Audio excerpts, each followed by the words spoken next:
Buenos días a todos. Estamos comenzando la segunda sesión de la materia de la introducción a la doctrina social de la maestría de doctrina social cristiana de la UBAC. Entonces, agradecerles que están aquí presentes. La maestría como aclaraciones, aclarando, ¿no? Porque ya me han preguntado varios que si pueden, que no, o me han dicho que sí, que no pueden entrar, que si se salen antes. La maestría es ejecutiva, es en línea. Entonces, no sé, si ustedes observan, no pasamos lista y no requerimos que estén presentes. Para eso se graban las sesiones. Lo importante ahí yo les pediría siempre que me avisen, ¿no? Que ya empezamos para hacer la grabación, por favor, para empezar a grabar, porque si no, lo que les decía, luego me tengo que quedar aquí a grabar otra vez yo solo, ¿no? ¿Ya está el padre Miguel? Sí, aquí estoy, buenos ¿Ya días. la padre?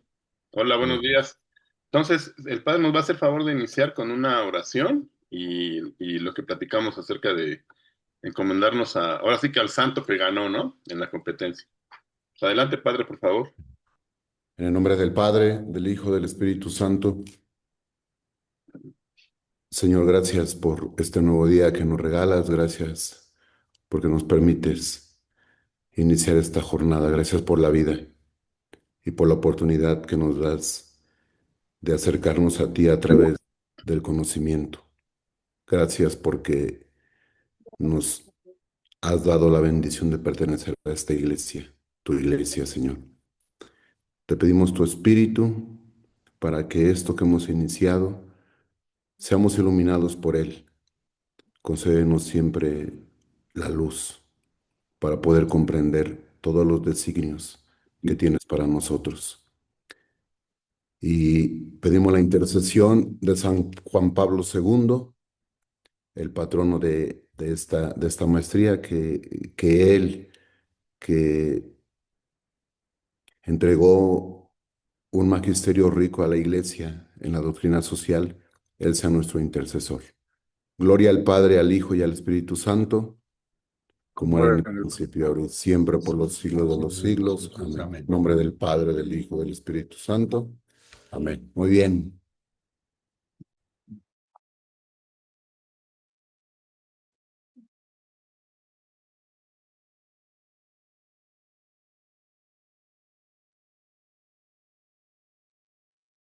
Estás silenciado, Jorge. Tiene, Ando aquí hablando al aire, ¿no? Les vuelvo a comentar que la maestría es ejecutiva. No es necesario que asistan de manera presencial, pero sí se requiere que estén presentes con las tareas, cumpliendo lo que se les solicita, ¿no? También comentarles que yo entiendo claramente que es la primera materia del semestre y de la maestría. Estoy pidiendo que hagan unos ensayos en formato Chicago. Ya varios me han comentado pues que se les hace complicado, ¿no? El regresar de un tiempo de no estudiar, de no conocen el formato Chicago. La idea es que hagan los trabajos, los podemos comentar en el momento que deseen. Yo les pedí el formato Chicago porque es el que les van a solicitar para el trabajo, sobre todo para su trabajo final, pero los maestros se van alineando y se los van a pedir así. Entonces, pues váyanlo aprendiendo, ¿no? Es más fácil y la realidad también se los pido de esa manera porque a mi parecer es el formato más claro. Por ejemplo, ahí tienen ustedes los apuntes de la materia, están en APA por ejemplo, a mí eso trae a confusión a todos. Por ejemplo, que dice una cita, Juan Pablo II, 1980. Y en el 80 escribió tres documentos, pues quién sabe cuál es, ¿no? ¿Sí me explico? Entonces, el formato Chicago es más específico, es más claro y ayuda también para entender mejor y enriquece la bibliografía. A mí me parece así, ¿no? Como trabajo académico. Por ejemplo, cuando uno pone la bibliografía en APA, pues ahí están quién sabe cuántos del mismo año, del mismo autor, quién sabe cuál fue, ¿no? El que cité. Entonces, a mí me parece mejor, es más específico, pero bueno, por eso se los pido, ¿no? No se estresen y si no les sale bien la idea, lo que yo quiero es que citen, que utilicen los documentos, básicamente, ¿no? Y si se equivocan en el orden de que va primero tal, no sé, Juan Pablo segundo, coma, y abres unos paréntesis, no, eso no es lo importante, pero es que lo vayan trabajando porque al final con la doctora Funes sí va a estar estricta la revisión de los formatos, ¿no? Porque tiene que entregar un trabajo académico nivel maestría. Y aunque estemos empezando, pues ya estamos estudiando una maestría, ¿no? Entonces sí es importante que nos sujetemos al formato. Digo, yo y les puse ahí unos puntitos, pero la realidad es que lo más interesante en este caso pues, es el contenido, ¿no? Pero sí échenle las ganas porque los van a requerir, ¿no? Ahora déjenme compartir pantalla, por favor, a ver.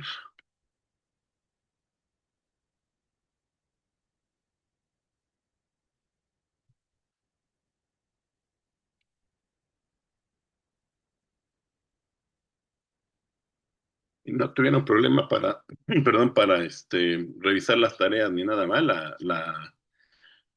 perdón, los videos. Estuvo claro, ¿ah? No, está fácil la revisión de los videos y ya activé la entrega de las tareas, entonces ya las pueden empezar a entregar. ¿Ya se ve la presentación? Bueno, como les comenté, ahí me hicieron un favor, uno de sus Sí. compañeros me comentó que estaba repetida la unidad uno.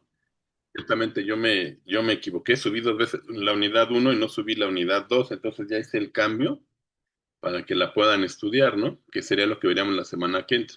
Entonces, si no se dieron cuenta, pues no pasa nada. O sea, esta semana vamos a ver la unidad uno, la que sigue Dios mediante la 2, y terminamos con la tercera parte. Entonces, ahorita ya están las tres ahí, las tres unidades.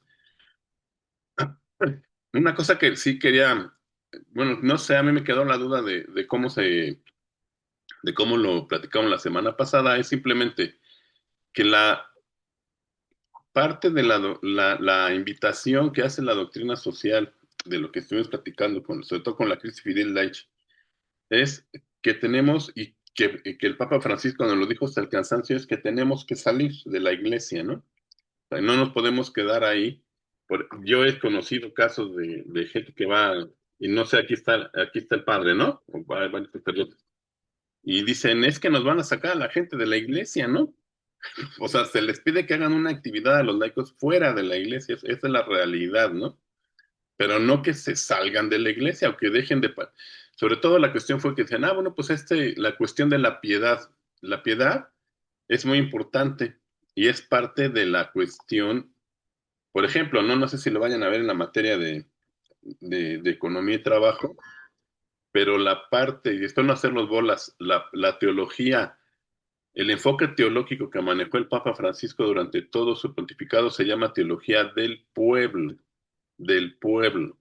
Y esa teología tiene un aporte, considera de manera importante el aporte popular del pueblo de Dios. O sea, de esa parte que es la piedad popular, ¿no? Para hacer la vida, ¿no? Entonces, no se trata de dejar los actos de pie, no es activismo, la doctrina social no nos pide que seamos activistas y que nos salgamos de la iglesia, sino que estemos, cuando lean la Christi Fidelis Laice va a ser bien claro que nos pide que estemos enraizados en Jesús, pero que demos fruto. ¿Sí me explico? O sea, no es que dejemos de ser unas personas piadosas para nada, ¿no? Yo espero que no se haya entendido. Así yo me quedé con esa duda. Yo les decía digo, que aquí tienen a, a su profesor que es un rezandero, ¿no? Yo me la paso, voy caminando y voy rezando, trato de rezar las horas, ahí voy, ahí voy. Es básico, o sea, tenemos que hacer oración, ¿no? En todo momento, actos de piedad. Pero bueno, vamos a seguir con esto. ¿Tienen alguna pregunta de eso? Yo me quedé con esa duda, ¿no? Nada más quería decirles que no es, perdón,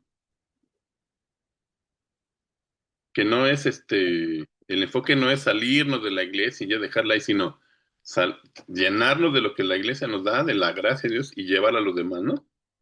Ahora, el tema de hoy es antropología cristiana. ¿Qué cosa es o qué entienden ustedes por antropología? Algunos se acuerdan de sus clases ahora sí que de la secundaria, ¿no?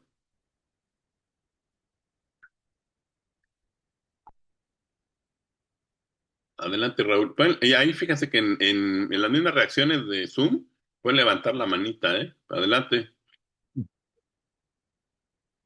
Bueno, yo lo que he acabado de entender de la antropología cristiana es la manera como la iglesia define o entiende a la persona humana, porque si no se tiene una antropología adecuada, una antropología idónea, sería como estar tratando de comprar refacciones, digamos, componiendo un ejemplo. Si yo tengo un coche Ford y le estoy tratando de poner refacciones de Chevrolet, pues serán muy buenas refacciones, pero no va a ser lo idóneo para el modelo de vehículo al cual yo estoy tratando de darle reparación o de ponerlo en su mejor forma. Esto de la antropología cristiana, entiendo también que fue precisamente el Papa Juan Pablo II quien tuvo que enfrentarse al reto de construir toda una antropología cristiana, porque él estaba insatisfecho con lo que hasta entonces era el aspecto aquel de la potencia al acto, que dejaba a la persona prácticamente fuera de la experiencia, ¿no? Lo que llaman la fenomenología. Y, y, y entonces, porque él plantea primero eh, amor y responsabilidad, donde plantea la norma personalista. Y sus propios maestros, sus teólogos que estaban ahí en la escuela de Polonia, le dijeron, pues falta, ¿no? Y entonces hay una frase por ahí en uno de sus libros, creo que es El don de sí mismo, o Mi visión del hombre, uno de esos, en donde él dice que pues ya vendrá el momento del personalismo, de la filosofía, y primero hay que meterse con la antropología. Entonces si no hay una estructura de lo que es la persona idónea para lo que queremos hacer con ella, pues no nos va a servir, ¿no? Entonces él llega a concluir, en lugar de los actos del hombre, los actos de la persona. Ya para la próxima te vamos a poner a ti que es la clase. Ciertamente hay una larga tradición dentro de la iglesia de que se refiere a lo que es la antropología cristiana, ¿no? Yo les preguntaba, ¿la antropología es o se define como el estudio del hombre, ¿no? ¿Qué cosa es el hombre? Y la iglesia se remonta todavía más allá y la base de la definición, incluso en la definición personalista de San Juan Pablo II, son las ideas de Aristóteles, ¿no? Y luego pasando por Santo Tomás, o sea, es la definición clásica de persona que incluso San Juan Pablo II la tiene muy clara, es la de la aristotélico tomista. Ciertamente San Juan Pablo II tiene una manera muy especial de desarrollarla, que llama la cuestión personalista y que, por ejemplo, se nota mucho en sus escritos como Labor en Exercens, ¿no? Y la subjetividad del trabajo y todo eso. Enriquece de manera privilegiada la concepción del hombre, ¿no? Pero básicamente, de manera tradicional, la antropología es el estudio del hombre y la antropología cristiana es cómo sobre todo la Iglesia Católica ve lo que el hombre es. ¿Sí me explico? Y lo que nos dijo Raúl es muy interesante porque finalmente uno de los grandes pensadores y al que la humanidad, no nada más la cristiana, le debe muchísimo en cuanto a lo que el hombre es, en cuestión filosófica, ni siquiera religiosa, es San Juan Pablo II, ¿no? San Juan Pablo II después ya utiliza la teología y desarrolla sus famosas catequesis que le han llamado la teología del cuerpo, que es definir lo que el hombre era de manera original o en el pensamiento de nuestro Señor. Define luego el hombre, ya el hombre le llama al hombre actual, digamos, el que estamos aquí como vivimos en este mundo, y después define al hombre escatológico, ¿no? Pues ya son otros rollos que también es muy recomendable estudiar. Luego, vamos a ver aquí la competencia de esta unidad es: analiza y comprende los fundamentos de la doctrina social para contrastarlos con otras corrientes de pensamiento. Pero es interesante conocer primero cómo o cuál es la visión que tiene la Iglesia de la antropología, de qué es el hombre, ¿no? Básicamente. Entonces, eso está en sus apuntes más desarrollado.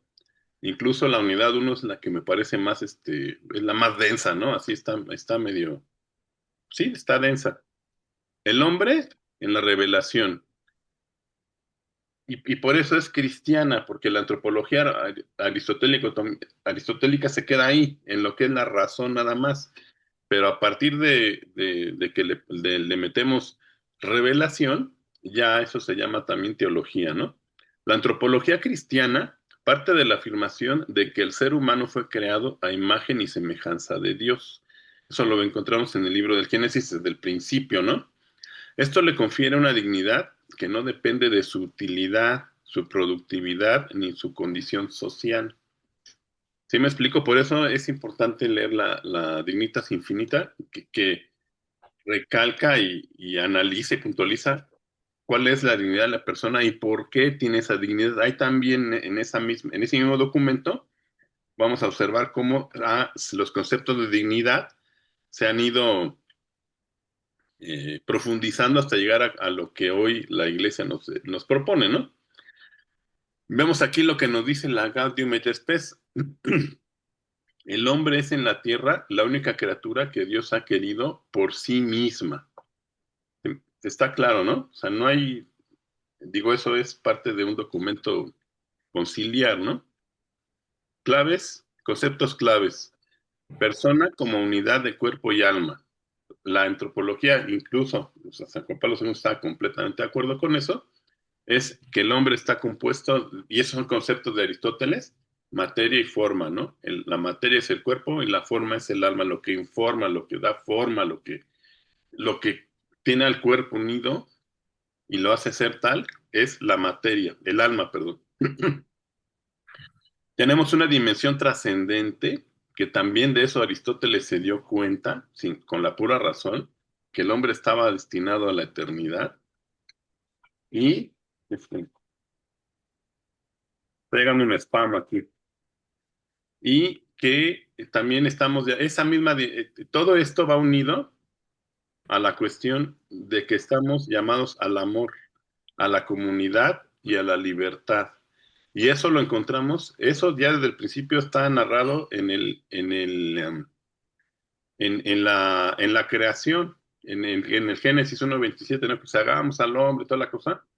Eso nos presenta ese llamado al amor, porque el hombre no está bien solo, está mejor en comunidad, y a la libertad, porque ahí se muestra cómo nuestro Señor nos da a elegir. ¿Sí me explico? Entonces, entendemos que el concepto cristiano del hombre es una persona que está compuesta de cuerpo y de alma, que además es personal, es un ser personal, que trasciende, que está llamado a un destino eterno, que está llamado al amor, a la vida comunitaria y a la libertad. Para reflexionar, ¿en qué aspectos la antropología cristiana desafía las visiones funcionalistas del ser humano en el mundo contemporáneo? Ustedes, hay un montón de conceptos ahora del hombre, ¿no? Y dices, oye, ¿en cuáles nos dice la antropología cristiana, nos desafía, nos dice que la cosa no es así? No sé, a mí se me ocurre, hay uno que estuvo de moda, que está de moda todavía muy fuertemente en muchos países de nuestro país, los políticos ahora que están en el poder lo piensan, aunque de una manera, le dicen rosa o suave, que el hombre está al servicio, por ejemplo, del Estado, ¿no? O que es según si nos sirve, si funciona, o cuando vamos al trabajo, ¿no? Y ven a las personas como un engrane más de esa gran máquina. ¿Qué aspecto de la antropología cristiana desafían esas visiones funcionalistas del ser humano? ¿Tiene alguna idea? La dimensión trascendente Esa es una. y, bueno, la norma personalista para Juan Pablo II, ¿no? Que se contrapone con el utilitarismo o la instrumentalización.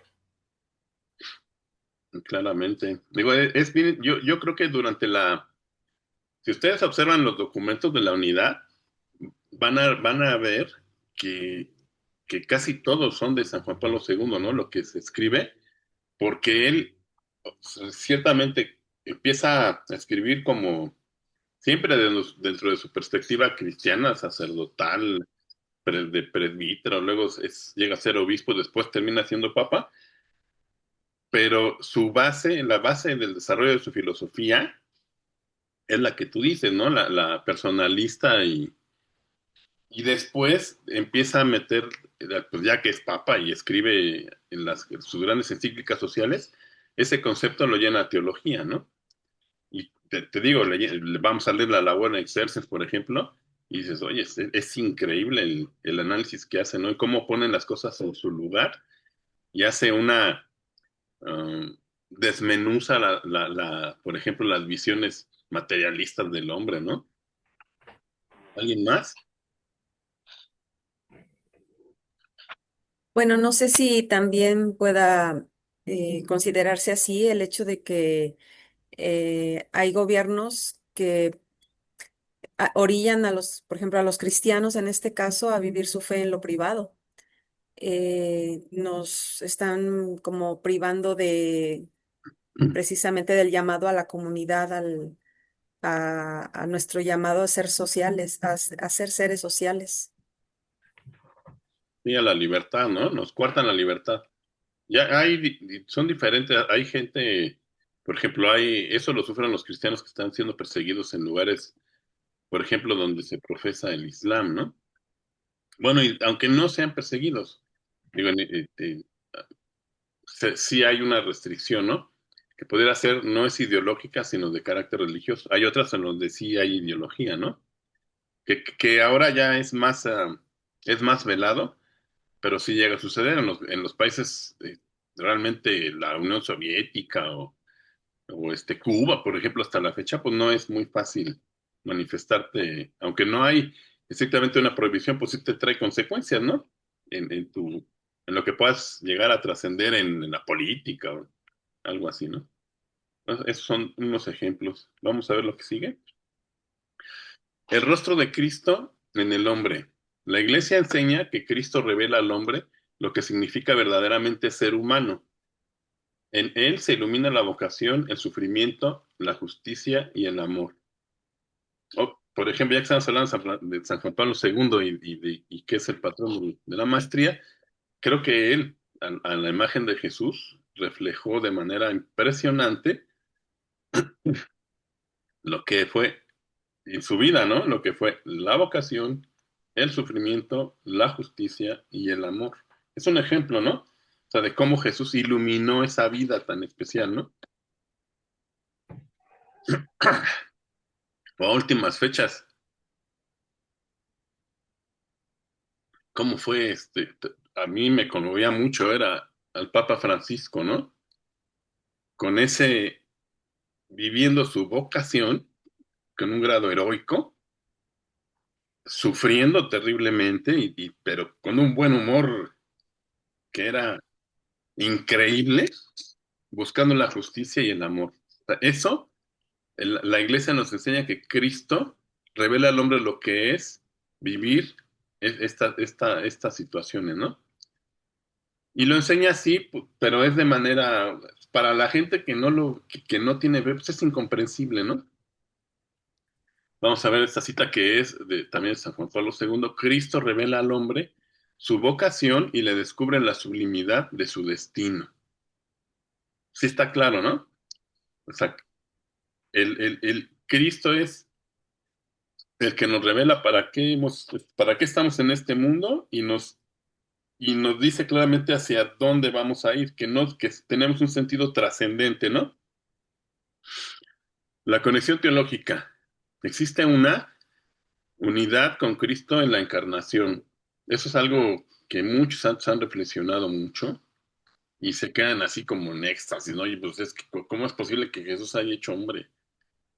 La solidaridad con todos los hombres, el compromiso en el mundo con mirada escatológica. ¿Qué significa eso? O sea, el compromiso en el mundo, o sea, estamos aquí y el compromiso que tenemos por construir el bien común es porque estamos viendo lo que sigue, ¿no? Pero eso no implica que no estemos plenamente insertos y, como dice ahí, comprometidos con este mundo, ¿sí? Eso es parte de cómo de cómo nos, y eso lo tenemos que confrontar con lo que nos han dicho, por ejemplo. A mí me lo decían hasta el cansancio, me lo dijeron en la secundaria. Yo estudié vocacional en el poli y, por ejemplo, nos ponían a leer, querían que leyéramos a Rius, ¿no? Que Rius tenía sus imágenes tan, pues, tan fuera de... Y según él decía que él lo ponía porque había estado en el seminario, un seminario en Michoacán, pues pasó de noche, ¿no? Se reprobó todas las clases porque de veras decía pura burrada, ¿no? Pero su imagen de las inditas abnegadas y ay, esperando, aquí sufriendo para irse al cielo a gozar, pues no tiene nada que ver con la fe cristiana, ¿no? Entonces, para reflexionar, ¿cómo puede esta visión antropológica fundamentar una ética global más humana? Es una pregunta, a ver si alguien tiene alguna idea. ¿Cómo esta visión del hombre puede fundamentar una ética global más humana?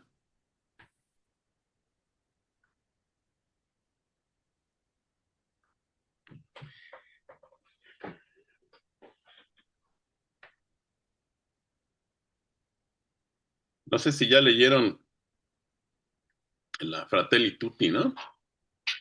Pero es eso, o sea, la visión es increíble, si ustedes la leen, la van a tener que leer, ¿verdad? Pero leyéndola ya con este sentido, dices, oye, es que el Papa Francisco tiene una visión antropológica completamente, obviamente cristiana, y pide y fundamenta una ética global más humana. Cuando habla de la famosa fraternidad de los hombres, ¿no? Y todo esto que estamos hablando, si se dan cuenta que es parte de los temas, estamos reflexionando sobre la revelación. O sea, la base de la doctrina social es la revelación. A lo mejor hemos leído y leído y leído y releído las citas y nunca nos hemos dado cuenta de su contenido social. Yo les pido, por ejemplo, aquí están, hay sacerdotes, ¿no? Y dice, oye, pues cuando lean las liturgias en las horas, cuando hagan su liturgia, vean el sentido social. Está cargadísimo. O sea, las lecturas, por ejemplo, en la época de Cuaresma, está cargadísimo con los profetas, con Isaías, ¿no? Cuando habla de que hacer justicia a las viudas, a los huérfanos, pero de veras, cuando se lee el Levítico, o cuando Jesús dice pues que el obrero merece su paga, ¿no? Está cargadísima la liturgia, las oraciones. No sé, Padre Miguel, no me va a dejar mentir que yo no sabía, le pregunté a mi párroco, ¿no? Hay una misa que es pensada para los laicos, y me dice, es la eucología menor, después de decirlo bien, dice, todas las oraciones de la misa, todas están dirigidas al laico, ¿no? Pero clarísimamente, pero no en el sentido de que vamos a venir a sufrir aquí y aguanten no, sino transformen su mundo, transformen su realidad, ¿no? Entonces, esa es una visión antropológica que fundamenta una ética global, ¿no? Adelante, Raúl. No te oyes. Sí, creo que ya abrí mi micrófono. Ya. Yo creo que uno de los aspectos que nos puede, digamos, ayudar a entender esto de cómo ligar con una antropología es precisamente cambiando el esquema que muchas personas tienen de la religión como un conjunto de normas, ¿no? Como es adoptar un código que me va a limitar en mi comportamiento. Cuando en realidad lo que buscan, y para esto hay autores de movimientos inclusive, que dicen que lo importante surge a raíz del encuentro con Cristo y que el encuentro con Cristo da como consecuencia la conversión.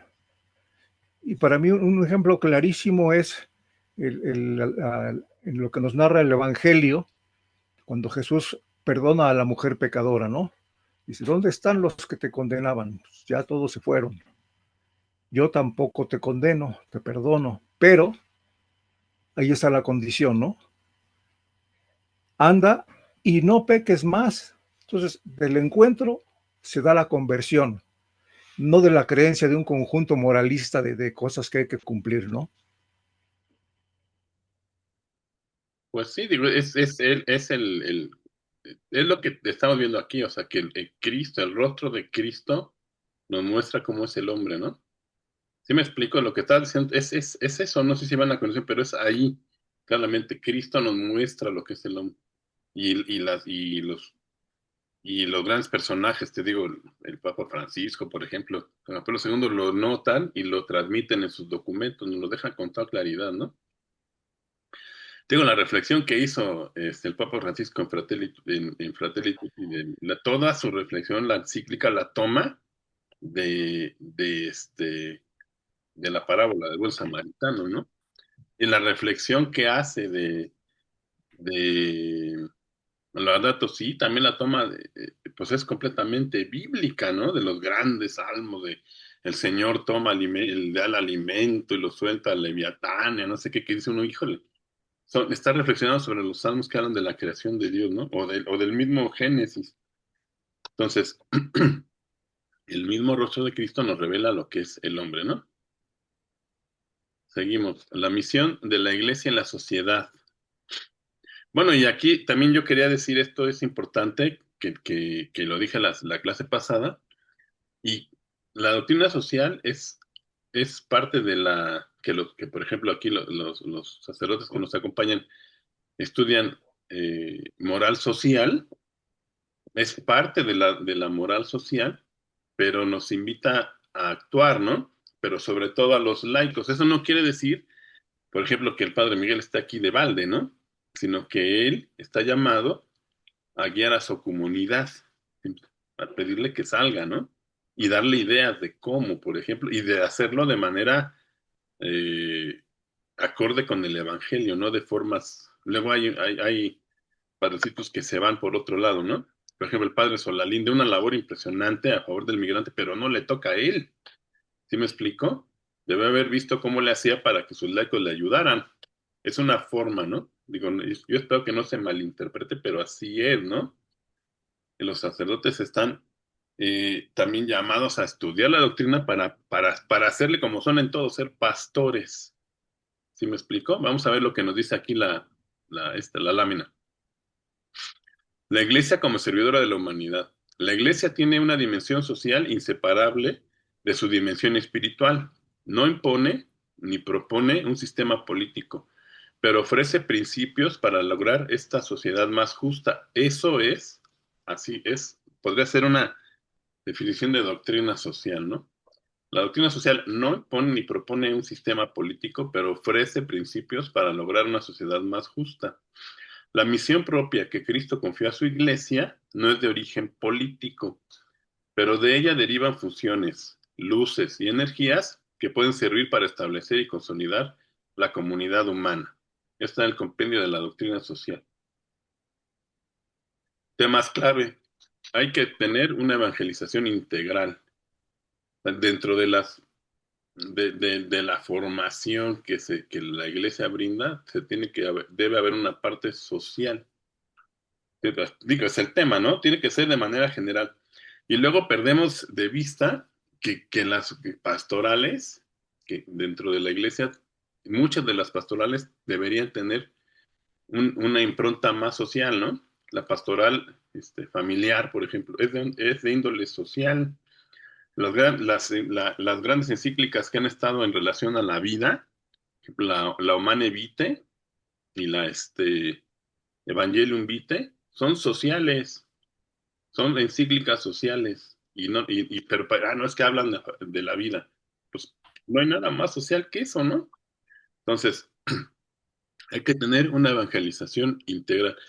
Hay documentos, por ejemplo, la Donum Vitae, la Familiaris Consorcio.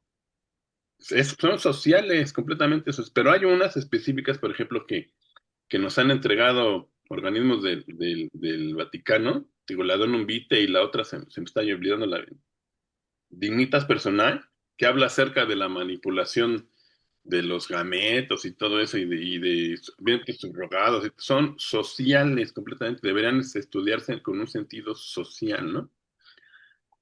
La presencia, están, los temas claves: evangelización integral, presencia en estructuras humanas. Aquí en México tenemos una tradición juarista, pues, desde la época de Juárez, que nos han metido en la cabeza que la iglesia nada más se vive ahí dentro del recinto parroquial, ya ni en el atrio, ¿no? Entonces eso no es verdad. La, la, la, la iglesia nos llama a estar presentes en las estructuras humanas y en la defensa de la justicia, la vida y la paz, ¿sí? Para reflexionar, ¿debe la iglesia tener voz en decisiones políticas contemporáneas que afectan la dignidad humana? Pregunta. Padre dice que sí. Bueno, pero quisiera opinar sobre esto. Antes. Es que ese es el signo de Sí, sí, sí, estoy. manita, te le voy a Sí, poner sí, ahí va. a ver, adelante, padre. Adelante.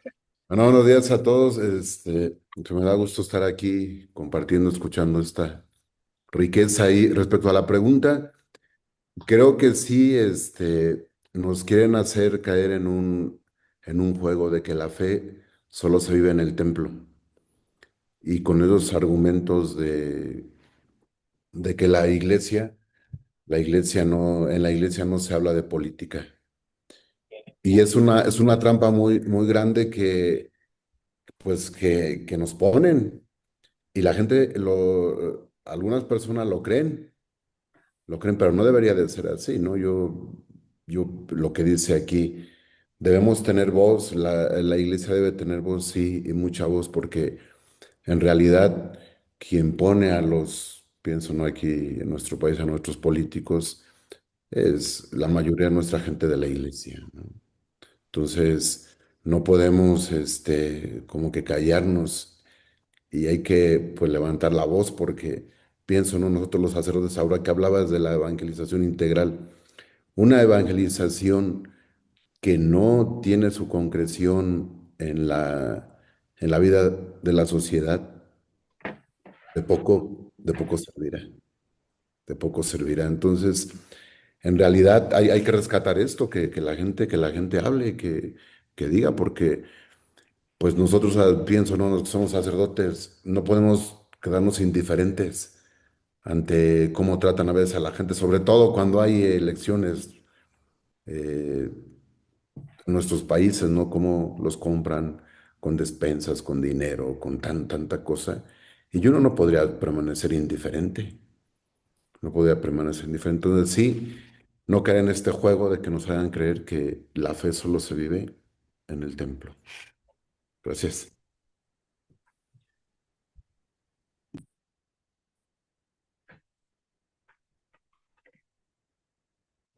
No te oyes, Jorge.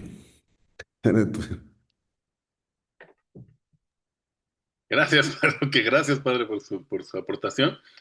Les comentaba que yo, cuando yo llegué de- a una parroquia donde estaba muy chiquita, y el padre no le gustaba que, este, que los niños hicieran ruido, pues me tuve que ir a otra, ¿no? Grandota.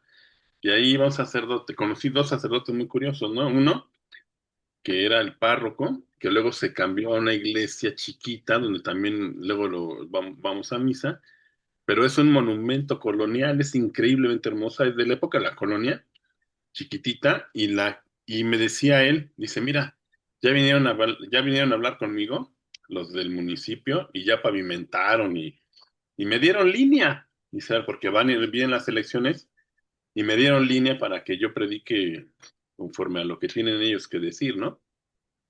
Y yo, dice, pues yo la verdad, yo acepté la pavimentada porque no es algo ¿cómo les diré? Es algo que se necesita y es algo que tienen que hacer por obligación. Dice, pero vaya que no voy a decir lo que ellos quieren, ¿eh? No, y daba la línea, o sea, nunca se salió, vamos, o sea, los invito a que voten y que reflexionen y que vean. Nunca dijo nombres, nunca dijo colores, pero que reflexionen qué partido apoya la vida, si no están ligados al narco. O sea, dio todas las instrucciones claras y precisas y no como estos cuates querían, ¿no? Dice, y no me siento mal de aceptar la pavimentada o las ayudas que puedan, o el de impermeabilizar, no sé qué. Eso es algo que ellos tienen que hacer. Me explico, me quieren comprar, ¿no? Entonces, esa es pues, es una manera, o sea, inteligente de no quedarse callado, ¿no? Y otro padrecito que él se dedica, o fue locutor y ha tenido programas de radio, una vez nos dice, miren a ese señor que está allá atrás. Y volteamos todos. Y era un señor estaba apuntando lo que el padre decía. Dice, ese señor es de gobernación, quiero que lo sepan, y me viene a escuchar, y me va a reportar, y no me importa. Y se aventó también en tiempos electorales, ¿no? No dijo, o sea, no se salió nunca de lo permitido, pero lo dijo con claridad, tenemos que salir a votar, y lo mismo, pero fijarnos por los valores, investigar a la persona, o sea, pero nos quieren coartar, ¿no? Y sabes qué es que no se puede hablar de eso aquí, claro que se puede hablar, pero lo más importante, como dice la pregunta, es, la iglesia debe tener voz en las decisiones políticas, pero los que estamos llamados a hacer eso somos los laicos. Es que nos disociamos. O sea, mira, por ejemplo, no se ve un espectáculo, sí lo vieron, ¿no? Lo que hizo Alito con Noroña, ¿no? Pues están ellos ahí porque no están los buenos. ¿Sí me explico? O sea, la iglesia nos llama a participar, a los laicos, a estar ahí, a no hacer eso ridículo. Juan, ¿quieres hablar?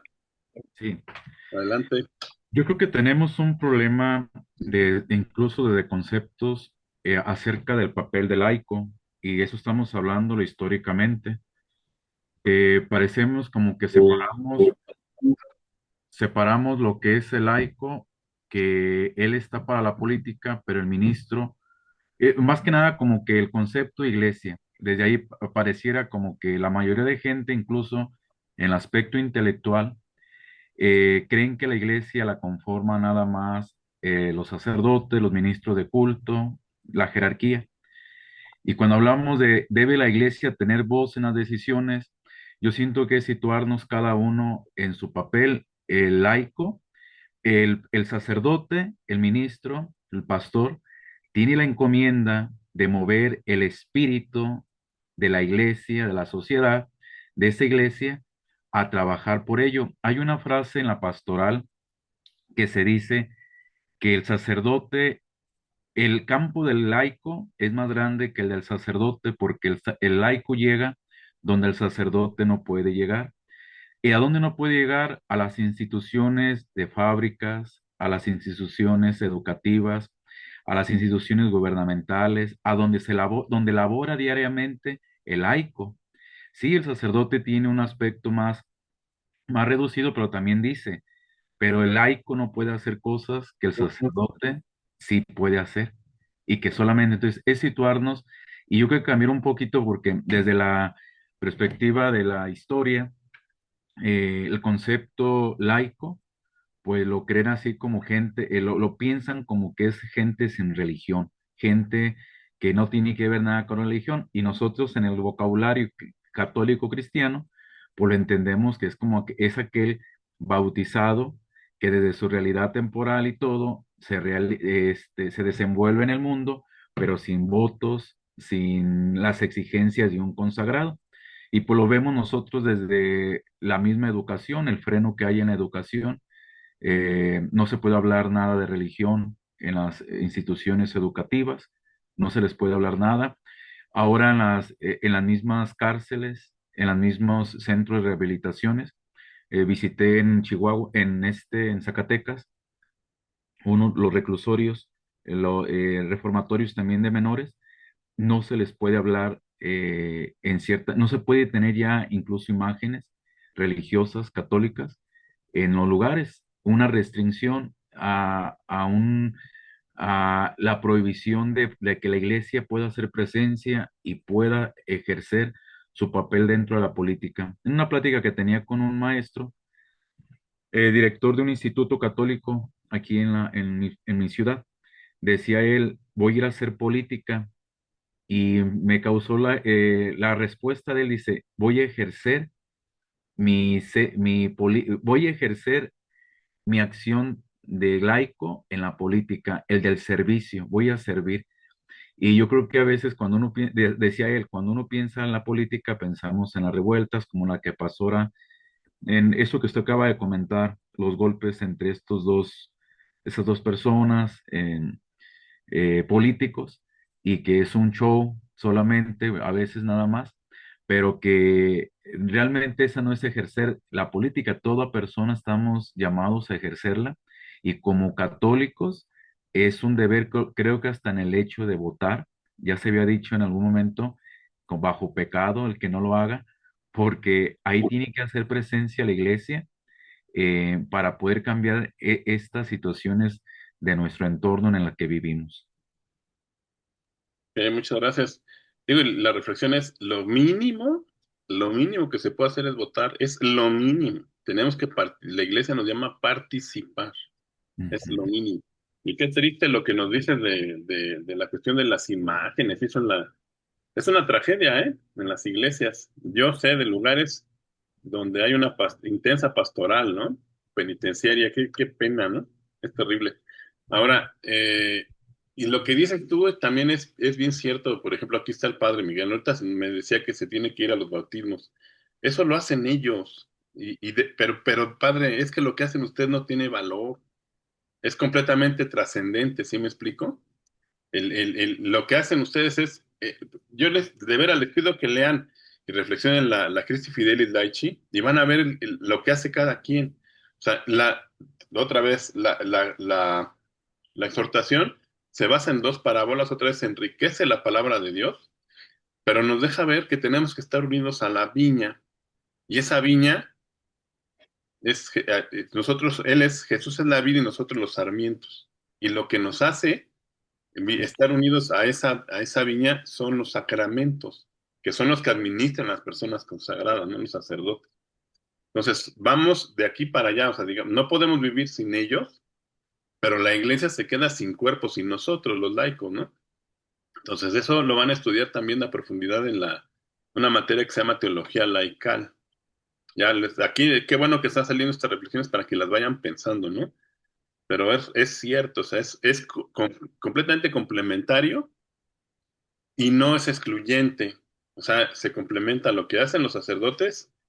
Sin eso nosotros no tendríamos vida espiritual sacramental, pero nosotros somos el cuerpo de la iglesia, estamos llamados, así como dice aquí, ¿tiene voz la iglesia? Sí, y somos nosotros. Ya hablas por ejemplo, de los papas, de los obispos, hay unos los obispos hay algunos que se pasan de valientes, ¿verdad? Dices, ahí siguen vivos por gracia de Dios, por lo que dicen, ¿no? En tono pastoral. Vamos a ver la que sigue, dice, el reino de Dios en la historia.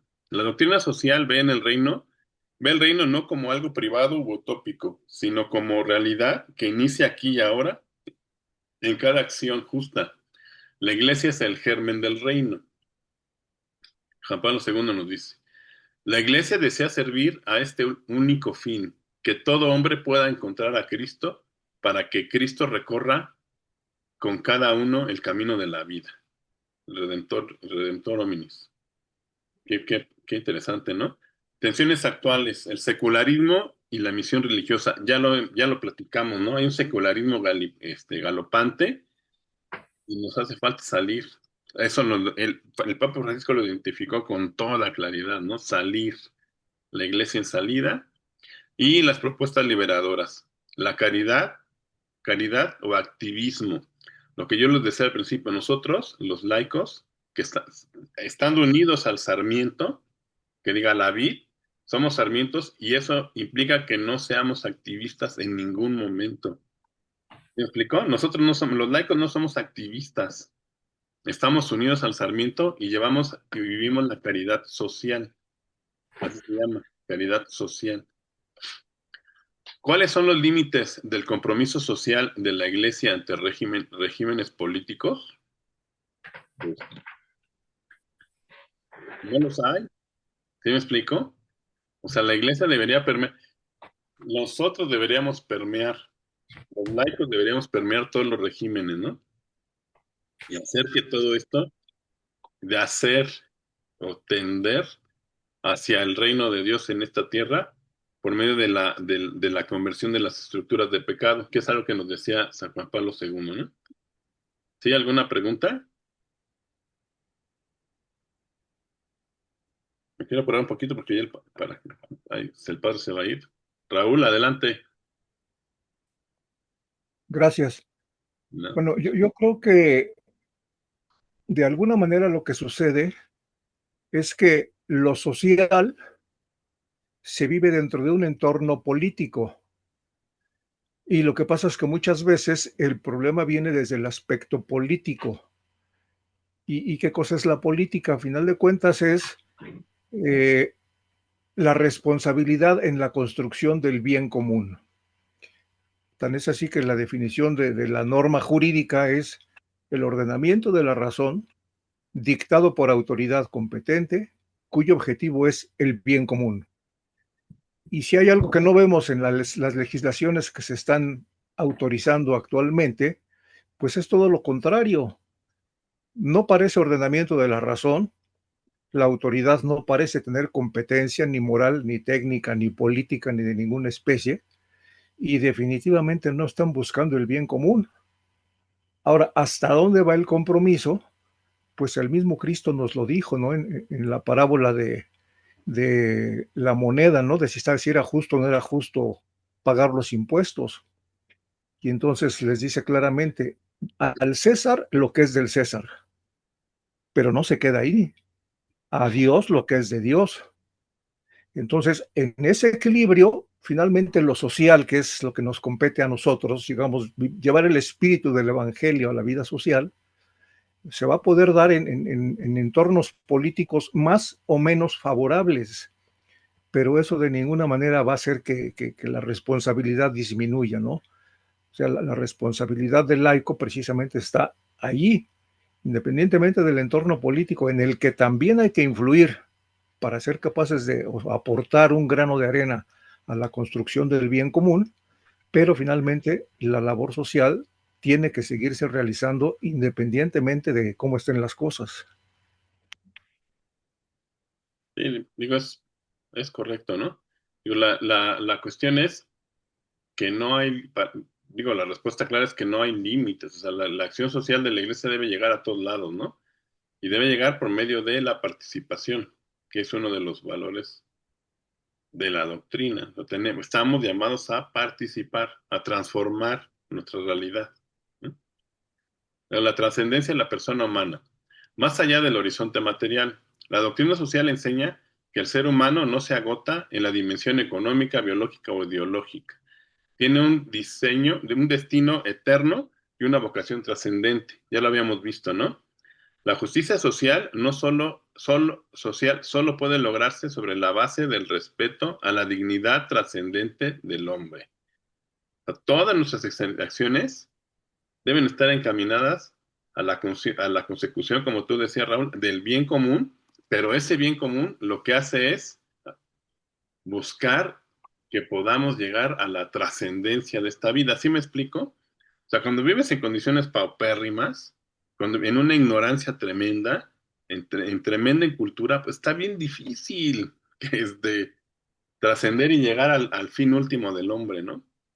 Ejes clave, apertura a lo absoluto, a Dios. Por eso, por ejemplo, lo que nos decías, Juan, es terrible, ¿no? O sea, que vaya alguien, ya de por sí ya caíste en la cárcel y que luego ahí no puedas encontrar la manera de, o sea, todavía más difícil esa redención, digamos, alejándote, no dejándote vivir tu experiencia religiosa, está terrible, ¿no? Otra es la libertad interior. Debemos tener siempre esa posibilidad de elegir, que también que no debe ser negada nunca, y mirar al absoluto, ¿no? Y la referencia ética más allá del relativismo. Nosotros estamos viviendo en el reino del relativismo, ¿no? Todo es opinable. Eso es, pero eso va en contra de la trascendencia de la persona. Las cosas no son opinables, ¿no? Hay cosas que sí son, ¿no? Oye, ¿cómo me veo hoy? Te dice te pregunta tu señora, ¿es que me pongo la blusa rosa o azul? Ah, bueno, pues eso sí puedo opinar, ¿verdad? Pero hay cosas que no, ¿no? Que no son opinables. Oye, ¿qué te parece que te pregunte tu hijo? Oye, ¿qué te parece? Tengo novio o novia, ¿no? Pues de eso no se opina. Hay cosas sobre las que no se puede opinar. Oye, ¿te parece bien? Vamos a tener aquí a alquilar un vientre subrogado. Pues eso no se opina, vamos. Hay cosas que se pueden opinar y otras que no, ¿no? Para reflexionar, ¿puede la noción de trascendencia aportar sentido en tiempos de crisis moral y cultural? Al que yo reflexione que la persona es trascendente, aporta sentido en nuestros tiempos, debería, por ejemplo, yo cuando, otra vez, ¿no? Dices, en estos tiempos tan complicados, escuchar al Papa Francisco hablar y hablar de la trascendencia en las personas, del sentido trascendente, o al Papa no ha escrito todavía, no ha hecho, el Papa León todavía no ha hecho una encíclica, por ejemplo, exhortación, pero lo que dices aporta un montón, ¿no? Estamos llamados a trascender ¿cómo les diré? A no quedarnos en el plano material, ¿no? No sé qué opinen. Adelante, Juan. Eh, Recuerdo una frase de Tertuliano que está citada en unos documentos de la iglesia, no recuerdo ahorita, pero es sobre donde dice que cuando en la creación Dios estaba creando al primer Adán, el modelo de ese Adán era Cristo, el verbo que se haría carne. Entonces dice que no es que Dios haya tomado nuestra condición humana, sino que nosotros tomamos la carne divina al habernos hecho como que una predestinación, haber tomado en esa forma el modelo que es Cristo. Y se dice también que entre más unido a Cristo, más te humanizas, entre más te separas de Cristo, más te deshumanizas. Eso está citado también en el plan global de pastoral, el que estamos estudiando, está citado también ahí. El hombre entre más se acerca a Cristo, más se humaniza, entre más se aleja de él, más se deteriora, se desconfigura la imagen. Eh, Tener algo así como hoy en día, tenemos el problema eh, social en nuestra sociedad, la cuestión, supongamos, de los gimnasios, la cultura excesiva al cuerpo, donde ahora el hombre se preocupa mucho, todo el ámbito de la sociedad, por tener un cuerpo eh, estructurado físicamente, un cuerpo estético, pero se ha olvidado en cierta manera de la interiorización de pensar en el absoluto, donde ha caído en creer que incluso sentirse que Él es el mismo Dios, que es un Dios, y hay quienes se creen un Dios para sí mismo y para los demás, la cultura, el cuerpo, y que contrarresta, bueno, como que se contrapone mucho a la cuestión cristiana, porque nos limitamos mucho a no comer cosas que nos dañan el cuerpo,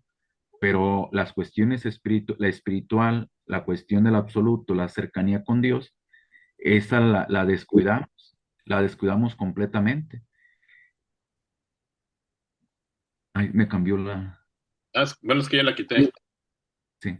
Sí, tienes toda la razón, ¿no? O sea, el hecho, y por ejemplo, hay posturas filosóficas, las de conocer al hombre, que te dicen que, por ejemplo, los ingleses pragmáticos, que lo único que podemos conocer es lo que, eh, pues nada, no podemos conocer nada, solamente algo así como el solipsismo, ¿no? Y somos la medida de todas las cosas, pues está bien, está tremendo eso. Hay una frase que según yo es de San Agustín, pero por ahí luego dicen por ahí que hay otros, ¿no? Que dice, Dios se hizo hombre para que el hombre se hiciera Dios. Ujú. Si la han escuchado, ¿no? Es como tú nos decías ahorita, o sea, es increíble, pero el que Jesús se haya encarnado a nosotros nos ha divinizado. Y esa es la labor de los pastores, ¿no? Nos divinizan con esa gracia. O sea, lo que tenemos es la vida de la gracia, que es algo completamente, no, ¿cómo les diré? No, ahora sí que no hay que confundirlo, no es que sea antinatural, es sobrenatural, ¿no? La vida que Cristo nos regala es la vida misma divina. Entonces, eso es el sentido de trascendencia. Y no podemos, por ejemplo, alguien que tiene un trabajo o alguien que tiene a una muchacha que la mete en su casa para trabajar, pues la debe tratar con ese sentido de trascendencia, ¿sí me explico? Eso es parte de lo que se debe reflexionar ahora cuando hagan su trabajo de la bula del jubileo, que habla de esa reconciliación con Dios, con el hermano y con la naturaleza, ¿no? O sea, no es posible que viviendo este año jubilar nos pase o sea, sigamos comportándonos igual con la muchacha del servicio, la persona que nos ayuda en nuestra tiendita, o imagínense aquí a Jorge Lara hablándole de doctrina social y poniéndole cero a todos porque me caen gordos, ¿no? Sí me explico, o a un maestro de primaria maltratando a sus alumnos y dejándolos traumados, pues es que no tiene sentido de trascendencia, ¿no? ¿Sí me explico? Así es que eso era algo que tenía clarísimos, por ejemplo, San Juan Bosco, ¿no? Con su sistema preventivo y la atención tan maravillosa que tenía hacia la juventud. Entonces, el sentido de trascendencia, estos jovencitos están llamados al cielo, ¿no? Adelante, Raúl. Gracias. A propósito de todo esto, el Papa Benedicto XVI decía, ¿no? Que en este mundo posmoderno, precisamente el hombre, al tratar de ponerse en el lugar de Dios, pues definitivamente se cierra solito la puerta de la trascendencia. Y la consecuencia de esto es que busca saciar la sed de infinito que por naturaleza tenemos inscrita en el corazón y la vamos buscando en sucesiones infinitas de bienes finitos, que a final de cuentas solamente conducen a la frustración y al vacío. Entonces, precisamente la trascendencia como un integrante, un componente de la naturaleza humana, tiene que ser saciada con un bien de esa misma naturaleza trascendente a la cual tendemos precisamente porque a eso estamos llamados. Correcto. Ahí fíjate que por ejemplo, de los grandes pensadores y que van a ver que aporte impresionante a la doctrina social es San Juan Pablo II, pues porque tuvo un pontificado larguísimo. No sé si el segundo o tercero más largo de la historia. Benedicto XVI tuvo un aporte mucho más discreto en cuanto a escritos, porque su pontificado fue cortito, pero yo les recomiendo que busquen libros. Hay unos libros que está sacando, sus obras completas son tremendísimas, ¿no? Ahí en la BAC las publicó y son, no sé, como 20 tomos, gordototes. Pero la misma BAC está sacando colecciones más chiquitas de lo que pensó, por ejemplo, hay una en relación a los sacerdocios, a un montón a Europa, un montón de cosas, ¿no? Es increíble leerlo, o sea, ya era una potencia, ¿no?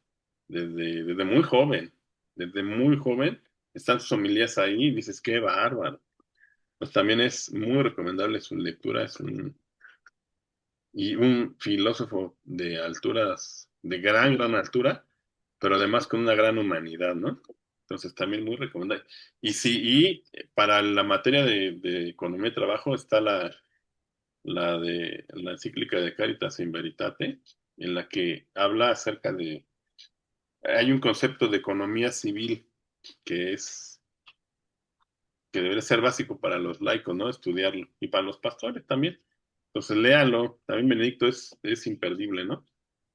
Pues si quieren, voy a parar la grabación, nos damos 5 minutos y ahorita me recuerdan volverla a activar, ¿no? Porfas. Ahorita nos vemos en unos 5 minutitos. ¿Sí estaba yo grabando? Sí, ¿verdad? Sí. Porque ahorita ya se había quitado. A ver, va a ser otra vez en dos. Ya está. Otra vez en dos partes, ¿no? Pero ni modo. Bueno, continuamos. La segunda parte de la trascendencia, ¿no? Trascender para humanizar, que ya lo hemos estado platicando, ¿no? La apertura al infinito a Dios habilita al ser humano para la comunión con otros. Esta vocación fundante, esta vocación fundamenta, esta malva, fundamenta la justicia, la solidaridad y la reconciliación. Solo el hombre trasciende su condición. Solo si el hombre trasciende su condición puede realizar su vocación eterna. También es la Gaudium et Spes, es un documento conciliar, ¿no? Y aquí tenemos el impacto social, la dignidad como principio de política. De veras, si a nuestros políticos les explicaran lo que es la dignidad de la persona, pues actuarían de una manera más acorde, ¿no? Digo, no sé, digo, lamentablemente, bueno, todo el mundo habla como le va en la feria, ¿no?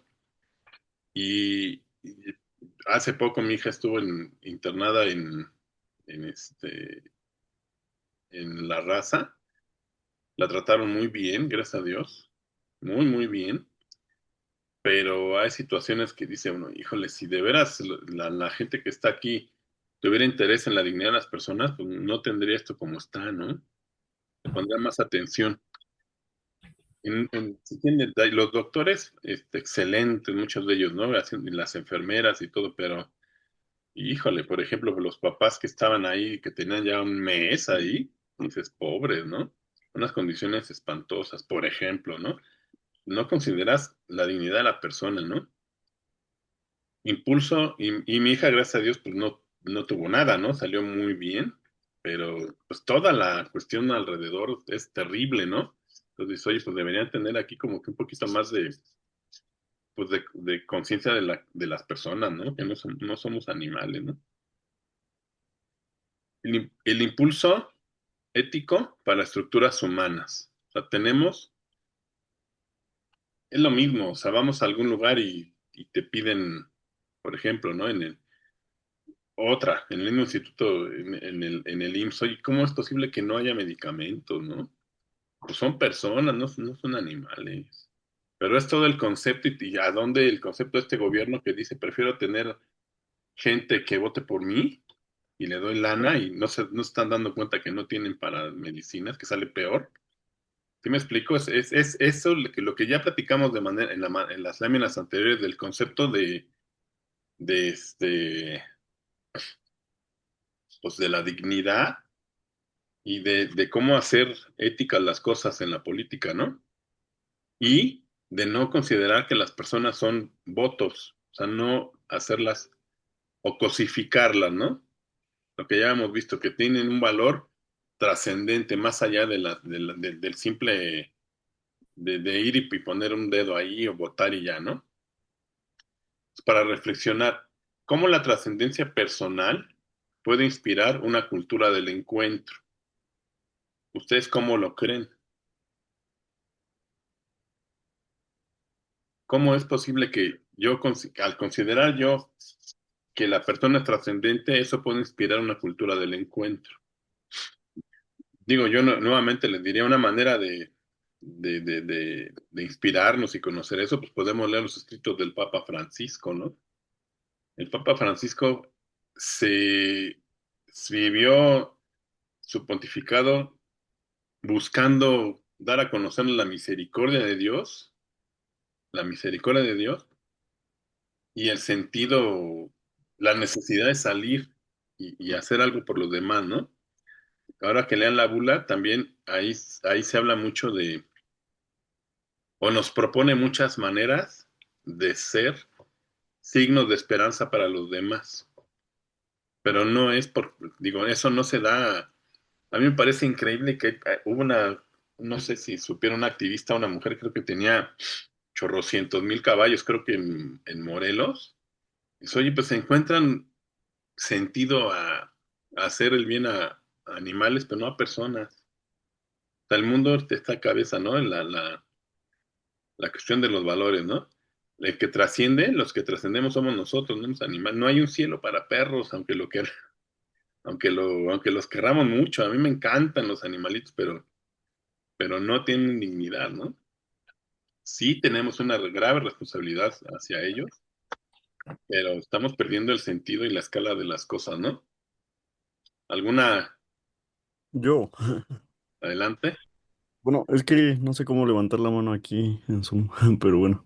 Ahí tienen Ajá, en reacciones le aprietas reacciones y ahí dice levantar la mano. ah, Pero es que no. no, ya no es mandatorio, ¿no? Adelante. Bueno, no sé, aquí como en este tema, a mí me hace recordar mucho desde la filosofía el tema de la alteridad, que es como este tema del reconocimiento hacia el otro. Y justamente como lo menciona aquí, la apertura al infinito, Dios, que tal cual, pues me hace recordar mucho a este autor que es Levinas. Eh, Cómo Levinas, a través de su experiencia en los campos de concentración en Auschwitz, pues empieza como a escribir esta filosofía con el simple hecho, con el mandato. Levinas es judío, pero empieza con este mandato de no matarás, que es la ética que comienza ahí cuando el reconocimiento del otro. Aquí la pregunta de cómo la trascendencia personal puede inspirar a una cultura del encuentro, creo que me voy como por ese lado, o lo enfatizo como en ese lado, de que si lo vemos desde que empezamos de la antropología cristiana, como este rostro es también pues el rostro del hermano, ¿no? De Cristo mismo, de Cristo hecho hombre o de ese hombre que se nos presenta. Y de este modo pues no es solo como un límite ético, sino que es más allá, es como el encuentro, no con la persona, bueno, sí con la persona, pero si vemos o lo imaginamos o nos representa como este encuentro con Dios mismo.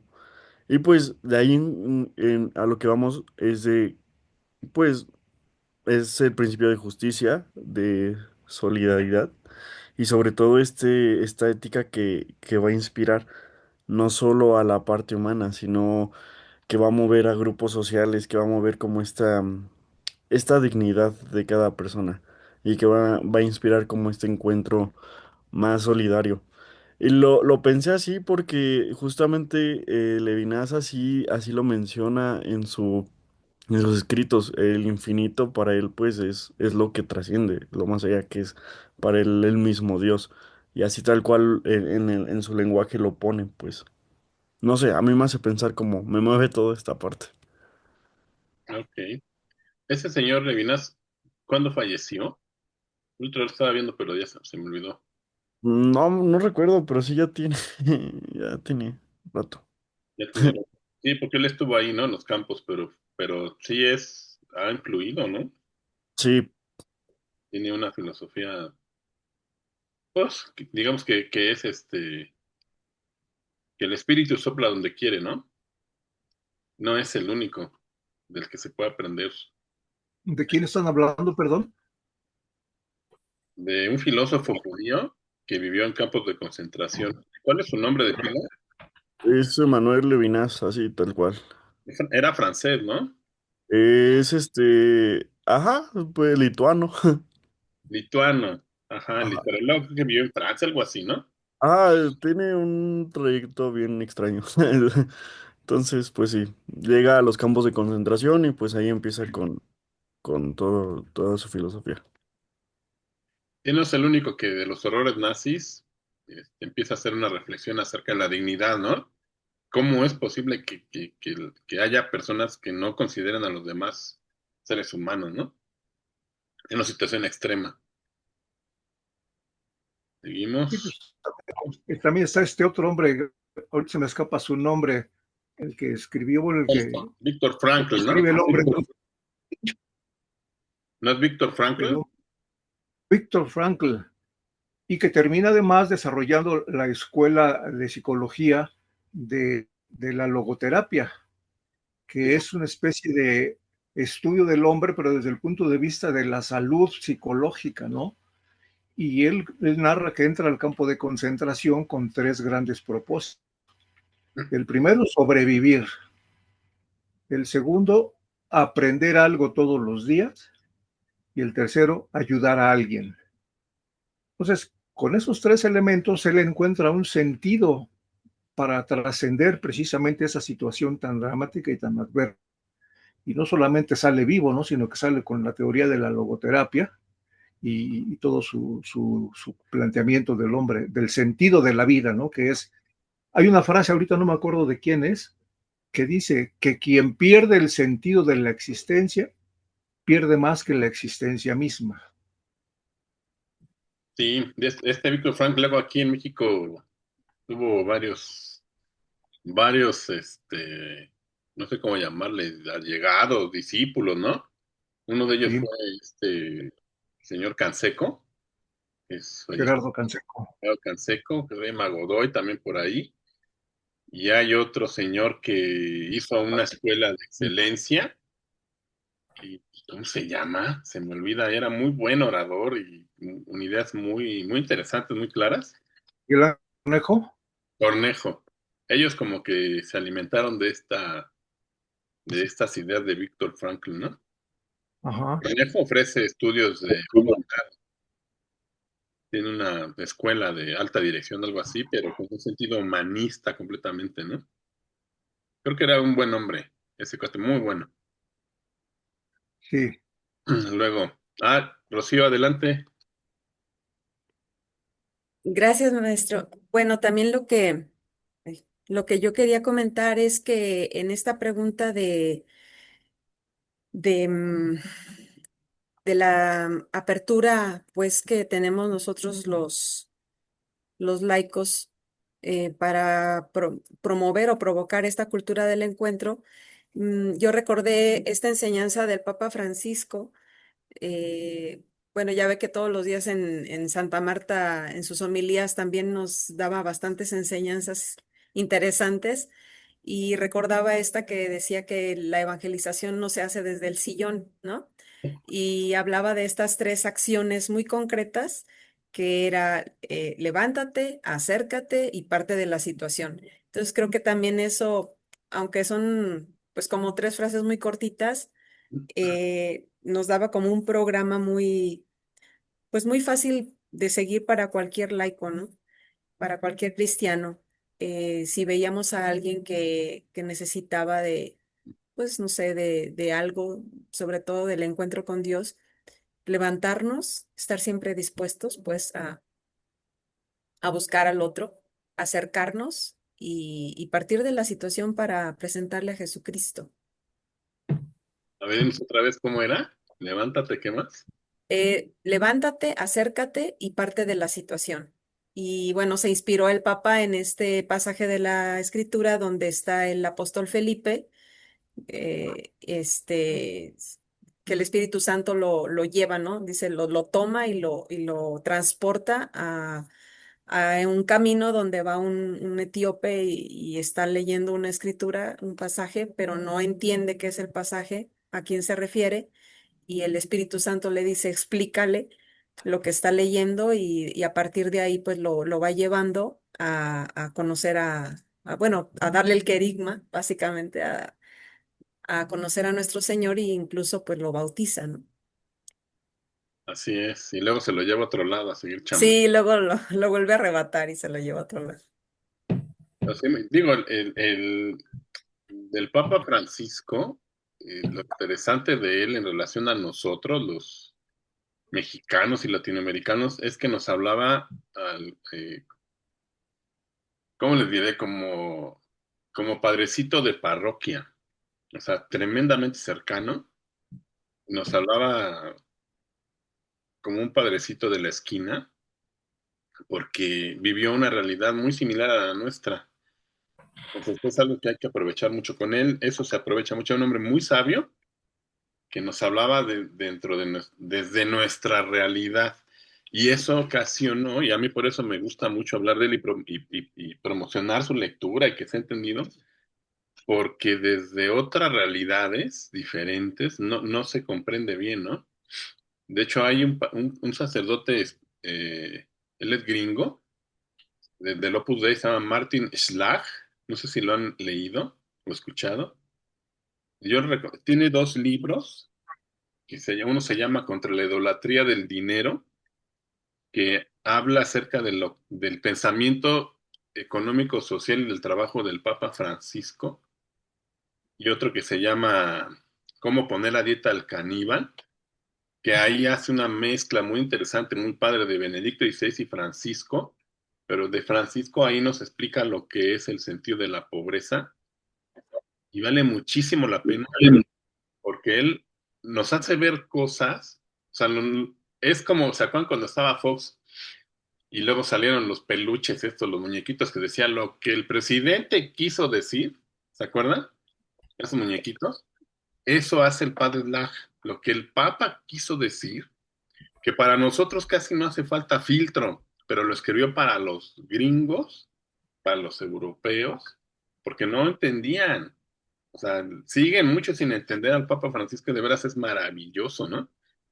Entonces, si lo pueden leer, es Martin Schlag, contra la idolatría del dinero, y otro que se llama Cómo poner a dieta al caníbal, que ahí nos revela también de una manera increíble a Benedicto XVI. O sea, son libros imperdibles, ¿no?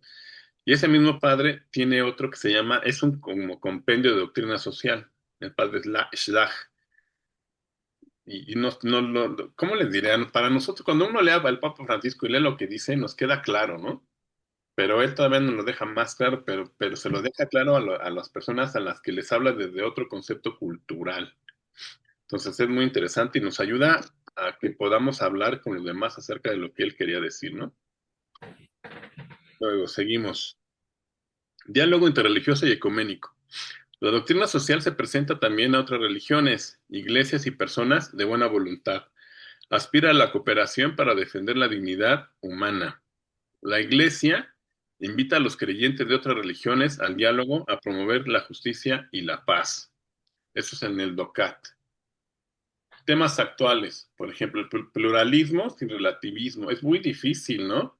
Aceptar opiniones, pero sin caer en el relativismo. Y además, la sociedad está hecha para, a partir, digamos, si es algo terrible, a partir de la ideología de género, a las personas a los que tenemos un pensamiento, el pensamiento, la antropología cristiana también se podría llamar algo así como naturalista, ¿no? Porque hablamos de la naturaleza del hombre, de lo que el hombre es de manera natural. Eso, por ejemplo, lo entendió el Papa Francisco, como nos decía Raúl, con su teología del cuerpo, ¿no? Es que el hombre es tal cosa, ¿no? Pero también parte de entender a Aristóteles y a Santo Tomás, ¿no? En la filosofía realista habla acerca de lo que el conocimiento nos llega a través de los sentidos y nos hace conocer la realidad. Es algo que también es un método de la doctrina social. Entonces, nos dicen naturalistas. Es que ustedes los naturalistas, ¿por qué naturalistas? Pues porque decimos que el matrimonio es entre un hombre y una mujer, es lo natural, ¿no? Entonces es bien difícil establecer diálogos sin que ellos nos tachen de naturalistas o de fundamentalistas. Es difícil, pero es algo por lo que hay que trabajar, ¿no? Y tener este tipo, por ejemplo, estas pláticas, pues nos deberían enriquecer, ¿no? Lo que nos decía ahorita, nuestro compañero Francisco, dice, oye, ¿sabes qué? Pues es que Levin y cosas, o sea, hay gente que escribe desde otras realidades, pero que también cae en el sentido común, ¿no? Y que nos ayudan a platicar con los demás.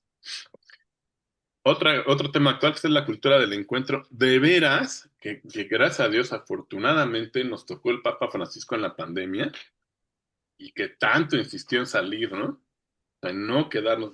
Dios no desampara a su iglesia y nos puso a un santo ahí. Luego, testimonio cristiano en contextos. Lo mismo, el contexto cristiano, el testimonio cristiano en este mundo tan secularizado y tan relativizado es bien difícil. Pero luego el testimonio se da también, hay un ejemplo, ¿no? De San Francisco en las Florecillas, que le dice creo que es Fray Maceo, Fray Maceo siempre sale mal parado ahí, ¿no? Como que no entendían las cosas. Y se vamos a predicar y salen al pueblito y regresan. Pero cuando salen, pues hacen las compras, no sé, hacen su vida normal y regresan. Y le dice Fray Maceo, oye, padre, ¿a qué hora predicamos? Dice, pues predicamos como con nuestro comportamiento, ¿no? Le dice San Francisco de Asís, lo que predicamos de la forma en la que nos comportamos. Pues a veces es el mejor testimonio de todos, ¿no? Y cuando nos portamos mal, pues somos antitestimonio, ¿no?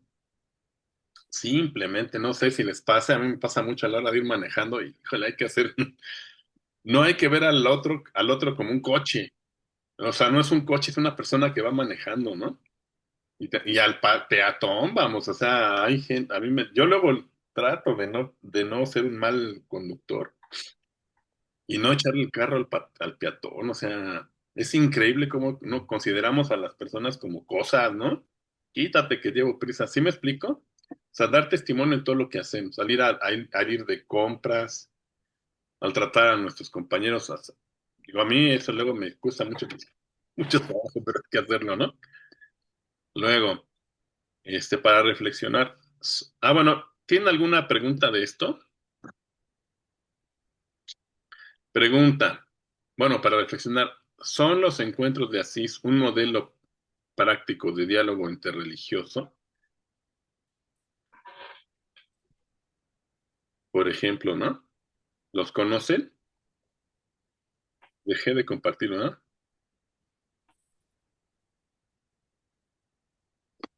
¿Conocen los encuentros de Asís? ¿Son los encuentros de Asís un modelo práctico de diálogo interreligioso? ¿O práctico de la doctrina social?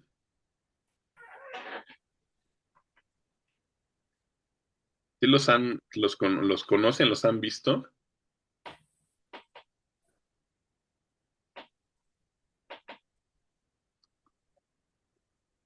Eh, Son encuentros con dirigentes religiosos de las otras religiones monoteístas, ¿no? No, no necesariamente. Es que según yo aquí está. Esperen un momentito.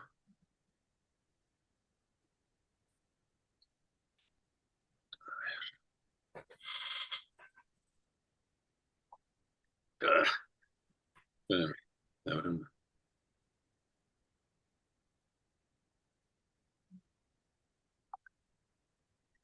bueno, aprovecho para hablar de las tareas ahorita que vean esto.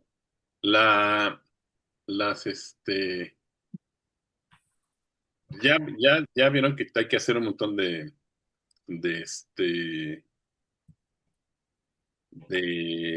son 3 ensayos, ¿no? Básicamente son 3 ensayos. Y yo entiendo, y yo sé, no sé ustedes si estén familiarizados con la inteligencia artificial, el famoso chat GPT y todo este tipo de cosas. Pero si ustedes le piden al chat GPT que les haga el ensayo, se los va a hacer en 2 segundos. O sea, de veras, ¿por qué? Pues, se los digo porque yo lo he hecho, ¿no? O sea, me he puesto a ver, hazme un ensayo tal cosa, ¿no? Y lo hace. Yo les pido que no hagan eso, o sea, ya ven que les dice, por ejemplo, le digo a mi hija, oye, el otro día me dijo, tuve que hacer 3 marcos teóricos de no sé qué y no sé qué, está en la prepa, ¿no? Digo, ay, pues de seguro lo hiciste con chat GPT. Me dice, no, porque los maestros se dan cuenta, porque tienen.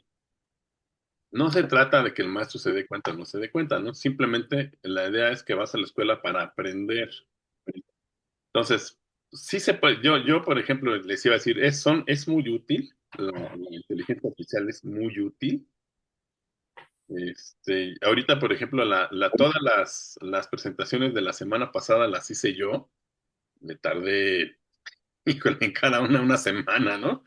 Estar ahí haciéndolas. Y las presentaciones ya de las clases, me ayudé con inteligencia artificial, pero no de que las haga solas, hazme una presentación así asado, sino que yo le di el documento y ya las hizo, ¿no? O sea, es mucho más fácil y las presenté de una manera, no las hace solas, o sea, la verdad es que la inteligencia artificial no es inteligente sin uno, le tienes que estar diciendo cómo y batallar para que lo haga, pero lo hace, al final lo hace y lo va a hacer según lo que le pidas, ¿no?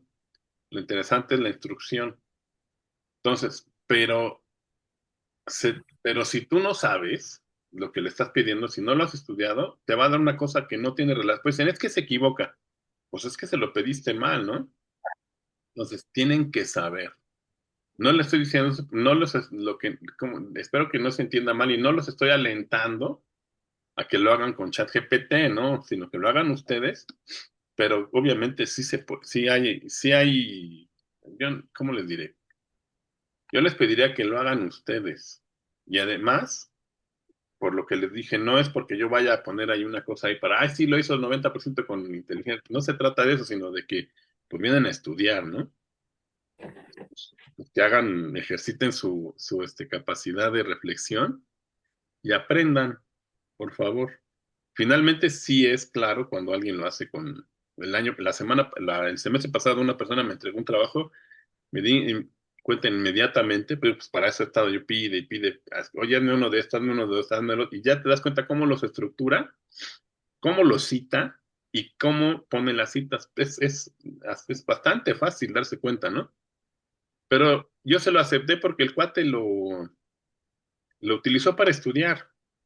O sea, como venía el ensayo, le puso él sus referencias y su, ¿cómo le diré? Era muy obvio que el cuate le metió mucha mano, ¿no? O sea, que lo utilizó como una ayuda y que de ahí parte para su reflexión. Y eso se vale, ¿no? La cosa es que aprendan. ¿Sí me explico? Que no se vayan aquí y le vi la cara al maestro. Pues no es así, ¿no? Entonces, por ejemplo, este documentito lo hice así con la inteligencia artificial, le pedí que me hiciera el resumen, ¿no? Entonces, ¿qué cosas son los encuentros de Asís? Fueron convocados la primera vez por el Papa San Juan Pablo II y reunió a representantes de más de 12 religiones. Cada uno oró por la paz según su tradición, en un gesto sin precedentes de respeto y unidad. O sea, no eran netamente monoteístas. No sé si se acuerdan que hubo críticas tremendas, porque había unos monjes ahí tibetanos haciendo esos cantos que a mí me estremecen, no me gustan nada, ¿no? Que sí se acuerdan, ¿no? Cómo cantan, ajá, muy abajo y una nota muy baja, así muy raro. Ahí estaban metidos en el Vaticano, ¿no? Bueno, en Asís más bien. Como mantras. Algo así, ¿no? Pero su entonación y todo es bajísimo, muy raro. A mí en lo particular me parece perturbador, pero bueno, vamos, es parte de su cultura, ¿no?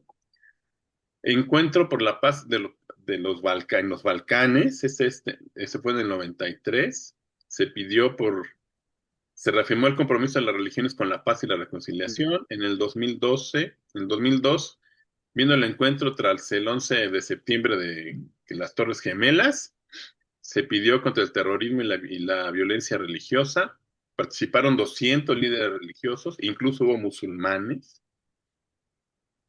En el 2011 estuvo Benedicto XVI, que incluyó no solo a líderes religiosos, sino también agnósticos y no creyentes. Y luego estuvo el Papa Francisco en el 2016, cuando retoma el espíritu de Asís en continuidad con la Fratelli Tutti.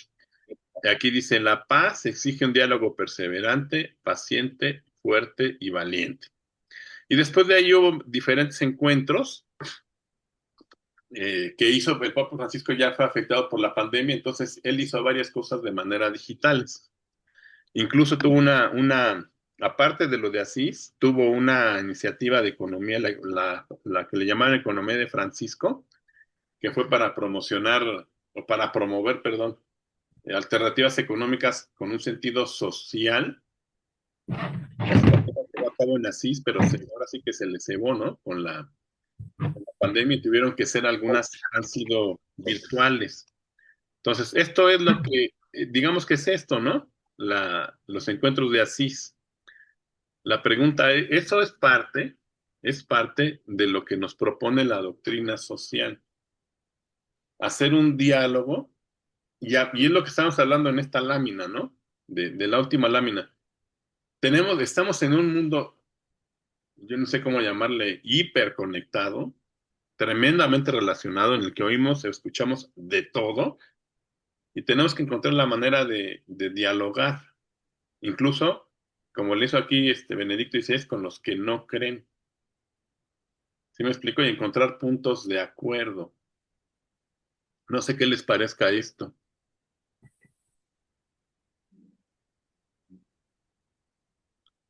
Digo, pero es a lo que, pues, finalmente estamos llamados, ¿no? A tener un diálogo con la sociedad sin perder, o sea, no son, luego los hermanos protestantes nos criticaron mucho a la Iglesia Católica, diciendo que estábamos haciendo actos ahí de, ¿cómo les diré? Como de idolatría.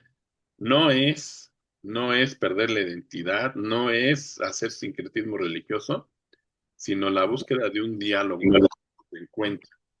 Pues a ver, Raúl, tú levantaste la mano. Sí, el Papa Benedicto XVI tiene un libro que se llama Vivir como si Dios existiera. Y el planteamiento que él hace ahí, bueno, creo que no creo, son una serie de conferencias, presentaciones, reflexiones, ensayos que él Mm. hizo y presentó en diferentes ocasiones entre diferentes auditorios. Pero básicamente el planteamiento es, él dice, se ha criticado mucho a la iglesia y a la religión, atacándola de obscurantista, de retrógrada, de una serie de cosas. Pero luego dice, pero si hacemos una reflexión sobre todo de lo que ha pasado en los dos últimos siglos, sobre todo en el siglo XX con las dos grandes guerras, dice, pues realmente el racionalismo tampoco ha dado grandes frutos. Nos ha llevado a ideologías que han desembocado en totalitarismos y en odios y en divisiones y etcétera, ¿no? Entonces, el planteamiento de fondo es, ¿y qué tal si vivimos como si Dios existiera? O sea, casi, casi como diciendo, bueno, concedamos que no existe Dios, ¿no? Pero comportémonos como si existiera. Precisamente un llamado a esto, ¿no?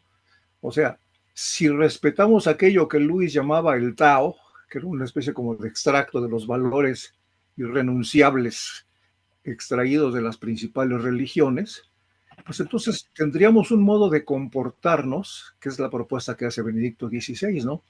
Como si Dios existiera. Y veamos qué pasa, ¿no? Y eso lo hace en el contexto de una asociación de europeístas que él era, entre otras cosas, comentábamos hace un rato, es un gran conocedor de la historia de Europa y la historia de Europa, pues de alguna manera es el origen de la cultura occidental cristiana a la cual América pertenece, ¿no? Entonces es muy interesante ese planteamiento porque pues a lo mejor es casi casi como la receta, ¿no? Ok, dejemos de lado a Dios, pero hagamos como que existe.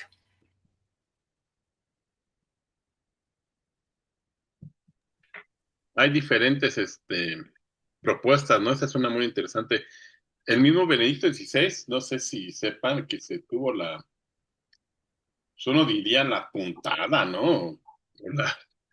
La valentía no sé, el interés de dialogar con el considerado hasta la fecha. No hay otro que haya tomado la cabeza de la escuela de Frankfurt de filosofía, que son neomarxistas, y hacer un diálogo, así cuando lo hizo, se fue promocionado como el diálogo de la filosofía, ¿no?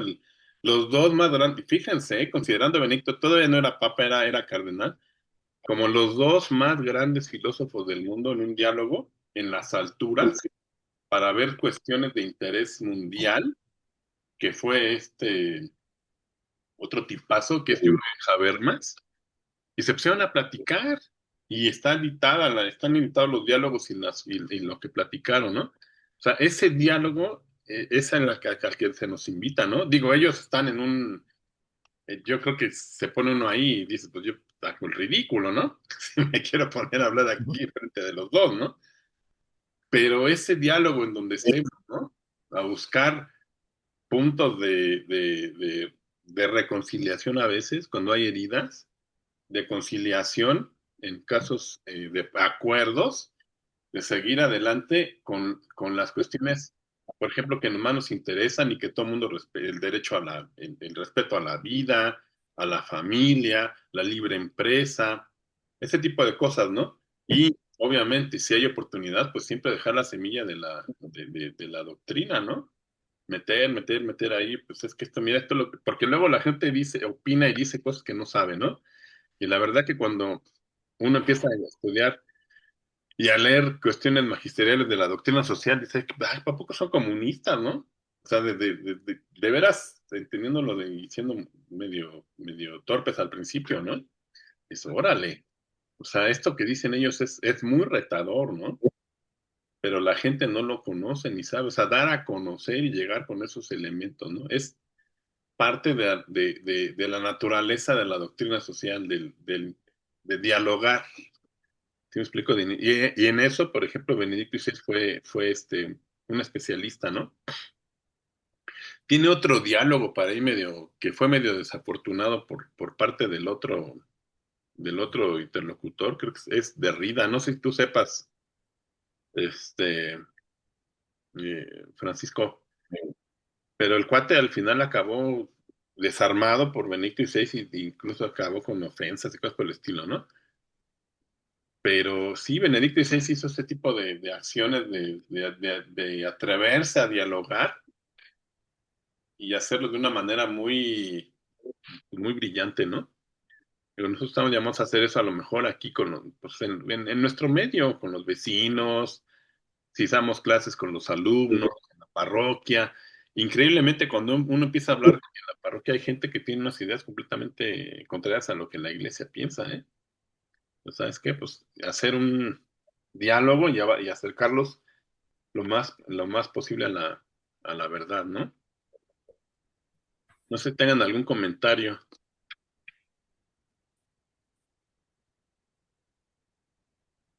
duda, aclaración,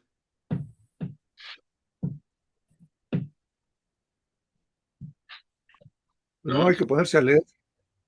Pues sí, digo, lean, si ustedes se ponen a leer las unidades, digo, la verdad es que la unidad uno es la que más, no es la más larga, pero sí la más densa me pareció a mí. Luego vienen las otras que la última es la más larga, pero es más aterrizada. Y la dos también está, se me hizo más sencilla de leer, ¿no? Pero esta unidad que vimos, pues sí tiene más conceptos filosóficos y lo que es el hombre y ese tipo de cosas siempre es más complicado, ¿no? Yo espero que sirva la, tanto la lectura como la plática que estamos teniendo aquí, ¿no? De todos modos, les reitero que estoy para servirles, ¿no? Y espero que esté bien la grabación, porque si no va a tener que aventarme el rollo, porque no me di cuenta si la paré o si... Sí estaba grabando, ¿no? Al principio sí empecé a grabar. Debe estar. Sí, sí, se está grabando. Ahorita sí, pero cuando regresamos del descanso, ¿cómo le diré? No la reanudé, sino que la inicié otra vez. Ahorita vemos, ya veremos. Pero bueno, es eso, ¿no? Lo que tenía que decirles. Otra, si pueden leer al padre Slag, léanlo en algún momento. Y si pueden leer la Caritas in Veritate de Benedicto XVI, ya va a decir yo a San Benedicto, y espero que pronto. Léanla también, que habla de un sentido muy interesante de la caridad social, que es algo que nos interesa mucho, ¿no? Digo, obviamente está la Fratelli Tutti también, ¿no? Pero sería todo, ¿no? Si tengan alguna pregunta, duda, aclaración, cuestión práctica.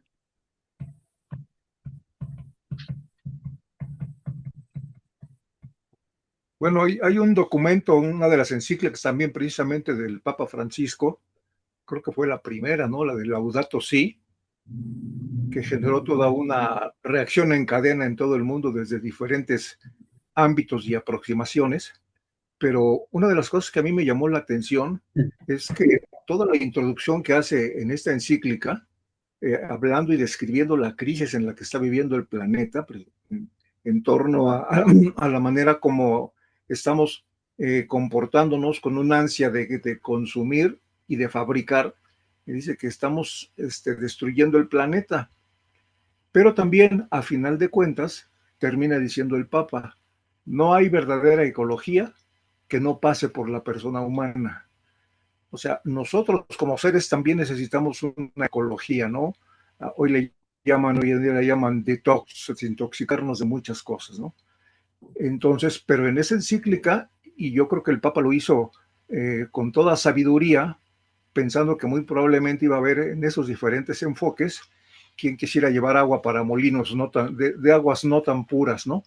Entonces hace esa gran aclaración porque hoy en día estamos viendo como un panteísmo del cual mucha gente se quiere colgar en Laudato Si, y él lo pone muy claramente: no hay ecología auténtica que no pase primero por la persona humana. Así es. Luego, la encíclica es muy, a mí me gustó muchísimo. Digo, a mí el tema ecológico es algo que me ha llamado la atención desde hace mucho tiempo.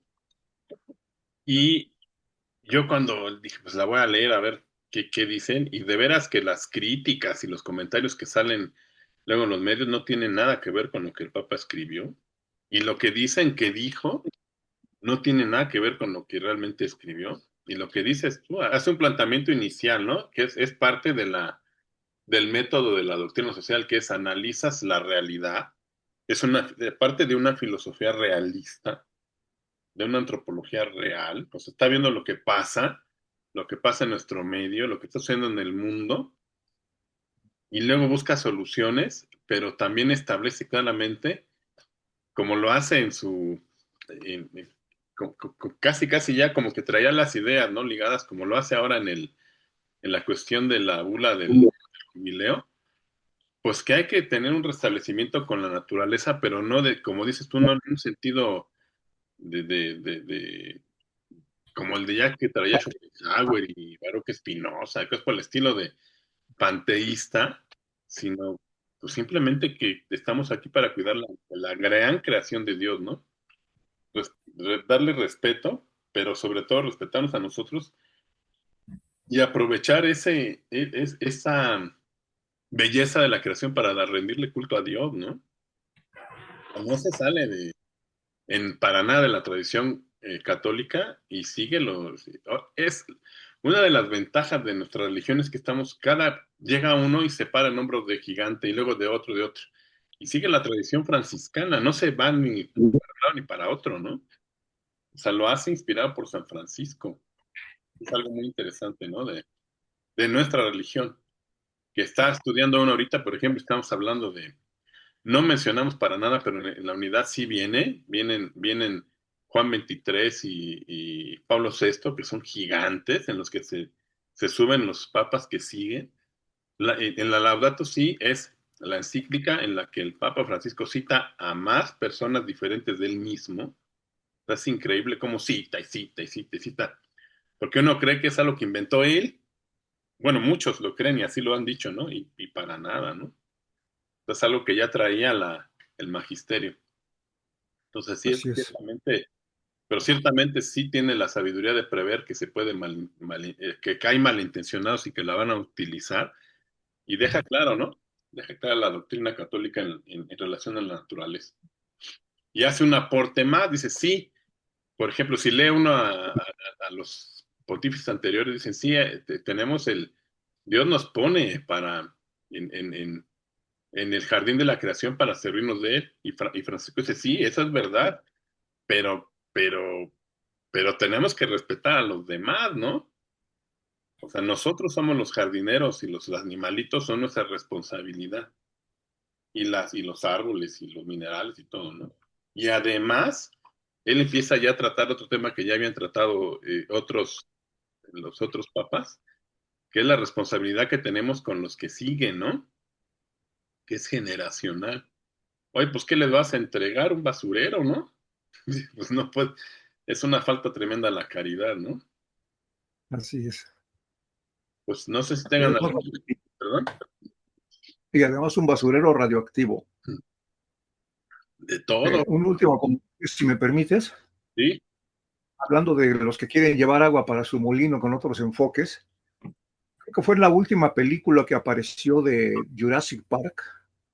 Hay una escena de la que muchos a lo mejor no se dieron cuenta, cuando empieza una visita guiada que les están dando ahí a los que llegan ahí de los meros meros, y estaba el gran científico dando una conferencia con un video con toda la vida de dinosaurios que han desarrollado ahí en el sitio. Entonces dice una frase que es clave, porque dice, ninguno de estos dinosaurios tiene menos derecho que nosotros de disfrutar el planeta. Entonces hace una equiparación ahí que definitivamente está totalmente fuera de lugar. Pero así es como van dejando caer las cápsulas de materialismo. Sí, digo, las películas han sido clave, para un montón de cosas. Tener los ojos abiertos, ¿no? Eso sí es cierto. Cada vez que yo voy al cine con mis hijos, hay que tener los ojos bien abiertos, porque sí sueltan un montón de mensajes, ¿no? A veces son gráficos, a veces son más descaradillos, ¿no? Sí. Y es parte, también se va a ver dentro de la maestría, se llama,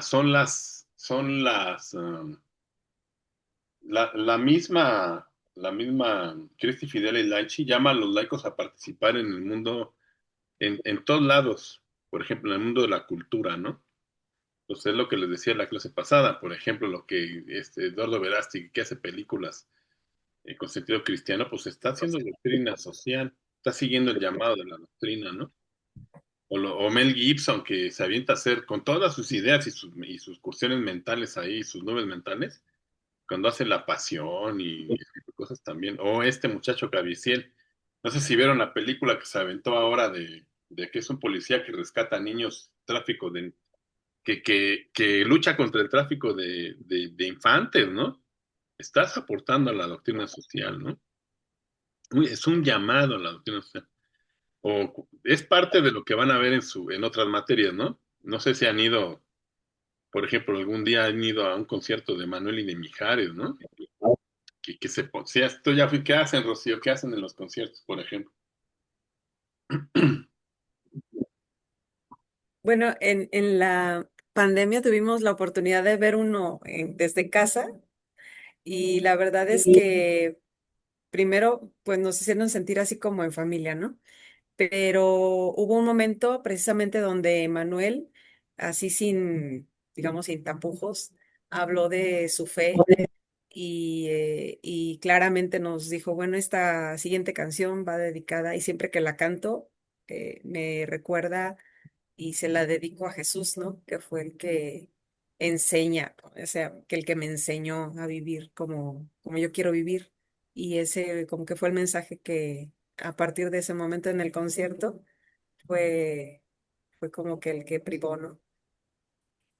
Y yo también los he visto así, digamos que en virtual, y he tenido la fortuna de verlos 2 veces en vivo, y la última vez se aventaron durísimo contra el narcotráfico, las drogas, contra la inseguridad del país, o sea, durísimo. Y luego ponen a hacer oración ahí a 10,000 personas, o sea, de veras hay que ser valientes, ¿no? Para hacerlo y que no luego los vayan a vetar y cosas, pero mientras puedan hacerlo, lo van a hacer. O sea, hay gente no sé si escucharon el último álbum de Mijares de Navidad, ¿no? Tiene una canción que se llama Tú eres mi universo, que está increíble, ¿no? Que claramente que es que eso es hacer doctrina social, en muchos ámbitos, ¿eh? Por ejemplo, aquí tenemos a un compañero que hace teatro, ¿no? Pues eso ahí hay una gran oportunidad. Hay un sacerdote, bueno, ya falleció, el padre Sergio Guillermo Román del Real, que, que fue mi párroco, que él evangelizaba por medio de obras de teatro. O sea, él escribió obras de teatro que todavía andan por ahí, que la gente las pone y que te entretienen, pero te evangelizan. O tú, por ejemplo, conoces a los Cruzados de Cristo Rey, estás ahí con ellos en la parroquia y son aficionadísimos. Yo no conozco, bueno, no todos, ¿no? Pero la mayoría son aficionados al Señor de los Anillos, ¿no? Al libro. Sobre todo al libro y la película. Las películas, no sé si el Señor se dé cuenta, el director, pero las películas también evangelizan. Pero el libro está hecho como un medio de evangelización disfrazado. No sé si se dieron cuenta, en lugar de, por ejemplo, que como Jurassic Park, que te dicen y denigran a la persona humana y te parejan con un dinosaurio, en El Señor de los Anillos, el rey Aragorn es Jesús. Y por eso cuando llega y entra a la ciudad, cura a los enfermos con las manos, porque el rey cura, ¿sí me explico? Y se manifiesta por medio de milagros. O sea, van evangelizando, ¿no? Otro es Narnia, las crónicas de Narnia. también lo utilizó el autor para evangelizar. Pues tenemos muchos medios, ¿no? Que van a ir viendo y a los que nos invitan la doctrina por medio de la doctrina. Entonces, léanse la Crisis Fidelis y ahí van, espero que les vaya dando lucecitas. Dice, oye, yo puedo hacer tal cosa, ¿no? Por ejemplo, Juan, que digas, oye, yo voy a ver cómo le hago, pero voy a ver si tengo oportunidad de influir para que en las prisiones se deje a los presos vivir su fe, ¿no? Eso es terrible, o sea, terrible, ¿no? ¿No tengan alguna cuestión más? Si no, aquí terminamos, ¿no? Les agradezco mucho y ya saben que cualquier duda estoy para servirles, para platicar y, oye, ya les comenté, o sea, si tienen problemas con el ensayo, la cosa es que lo hagan. Oye, que no le hagan al formato chica, a la norma de Chicago, lo que sea, pues hagan lo mejor que puedan. La idea es que lo vayan aprendiendo, porque se los van a pedir. Entonces, ¿para qué empiezan a hacer APA o no sé qué otra cosa si al final va a ser Chicago, ¿no? Porfas. Pues sería todo. Tengan muy buen fin de semana. Ya sé que pongas ahora sí a leer de otra, ¿no? Brevemente, buenos días a todos. Gracias, Jorge. Hasta luego. Buena tarde a todos. Bien, para servirle.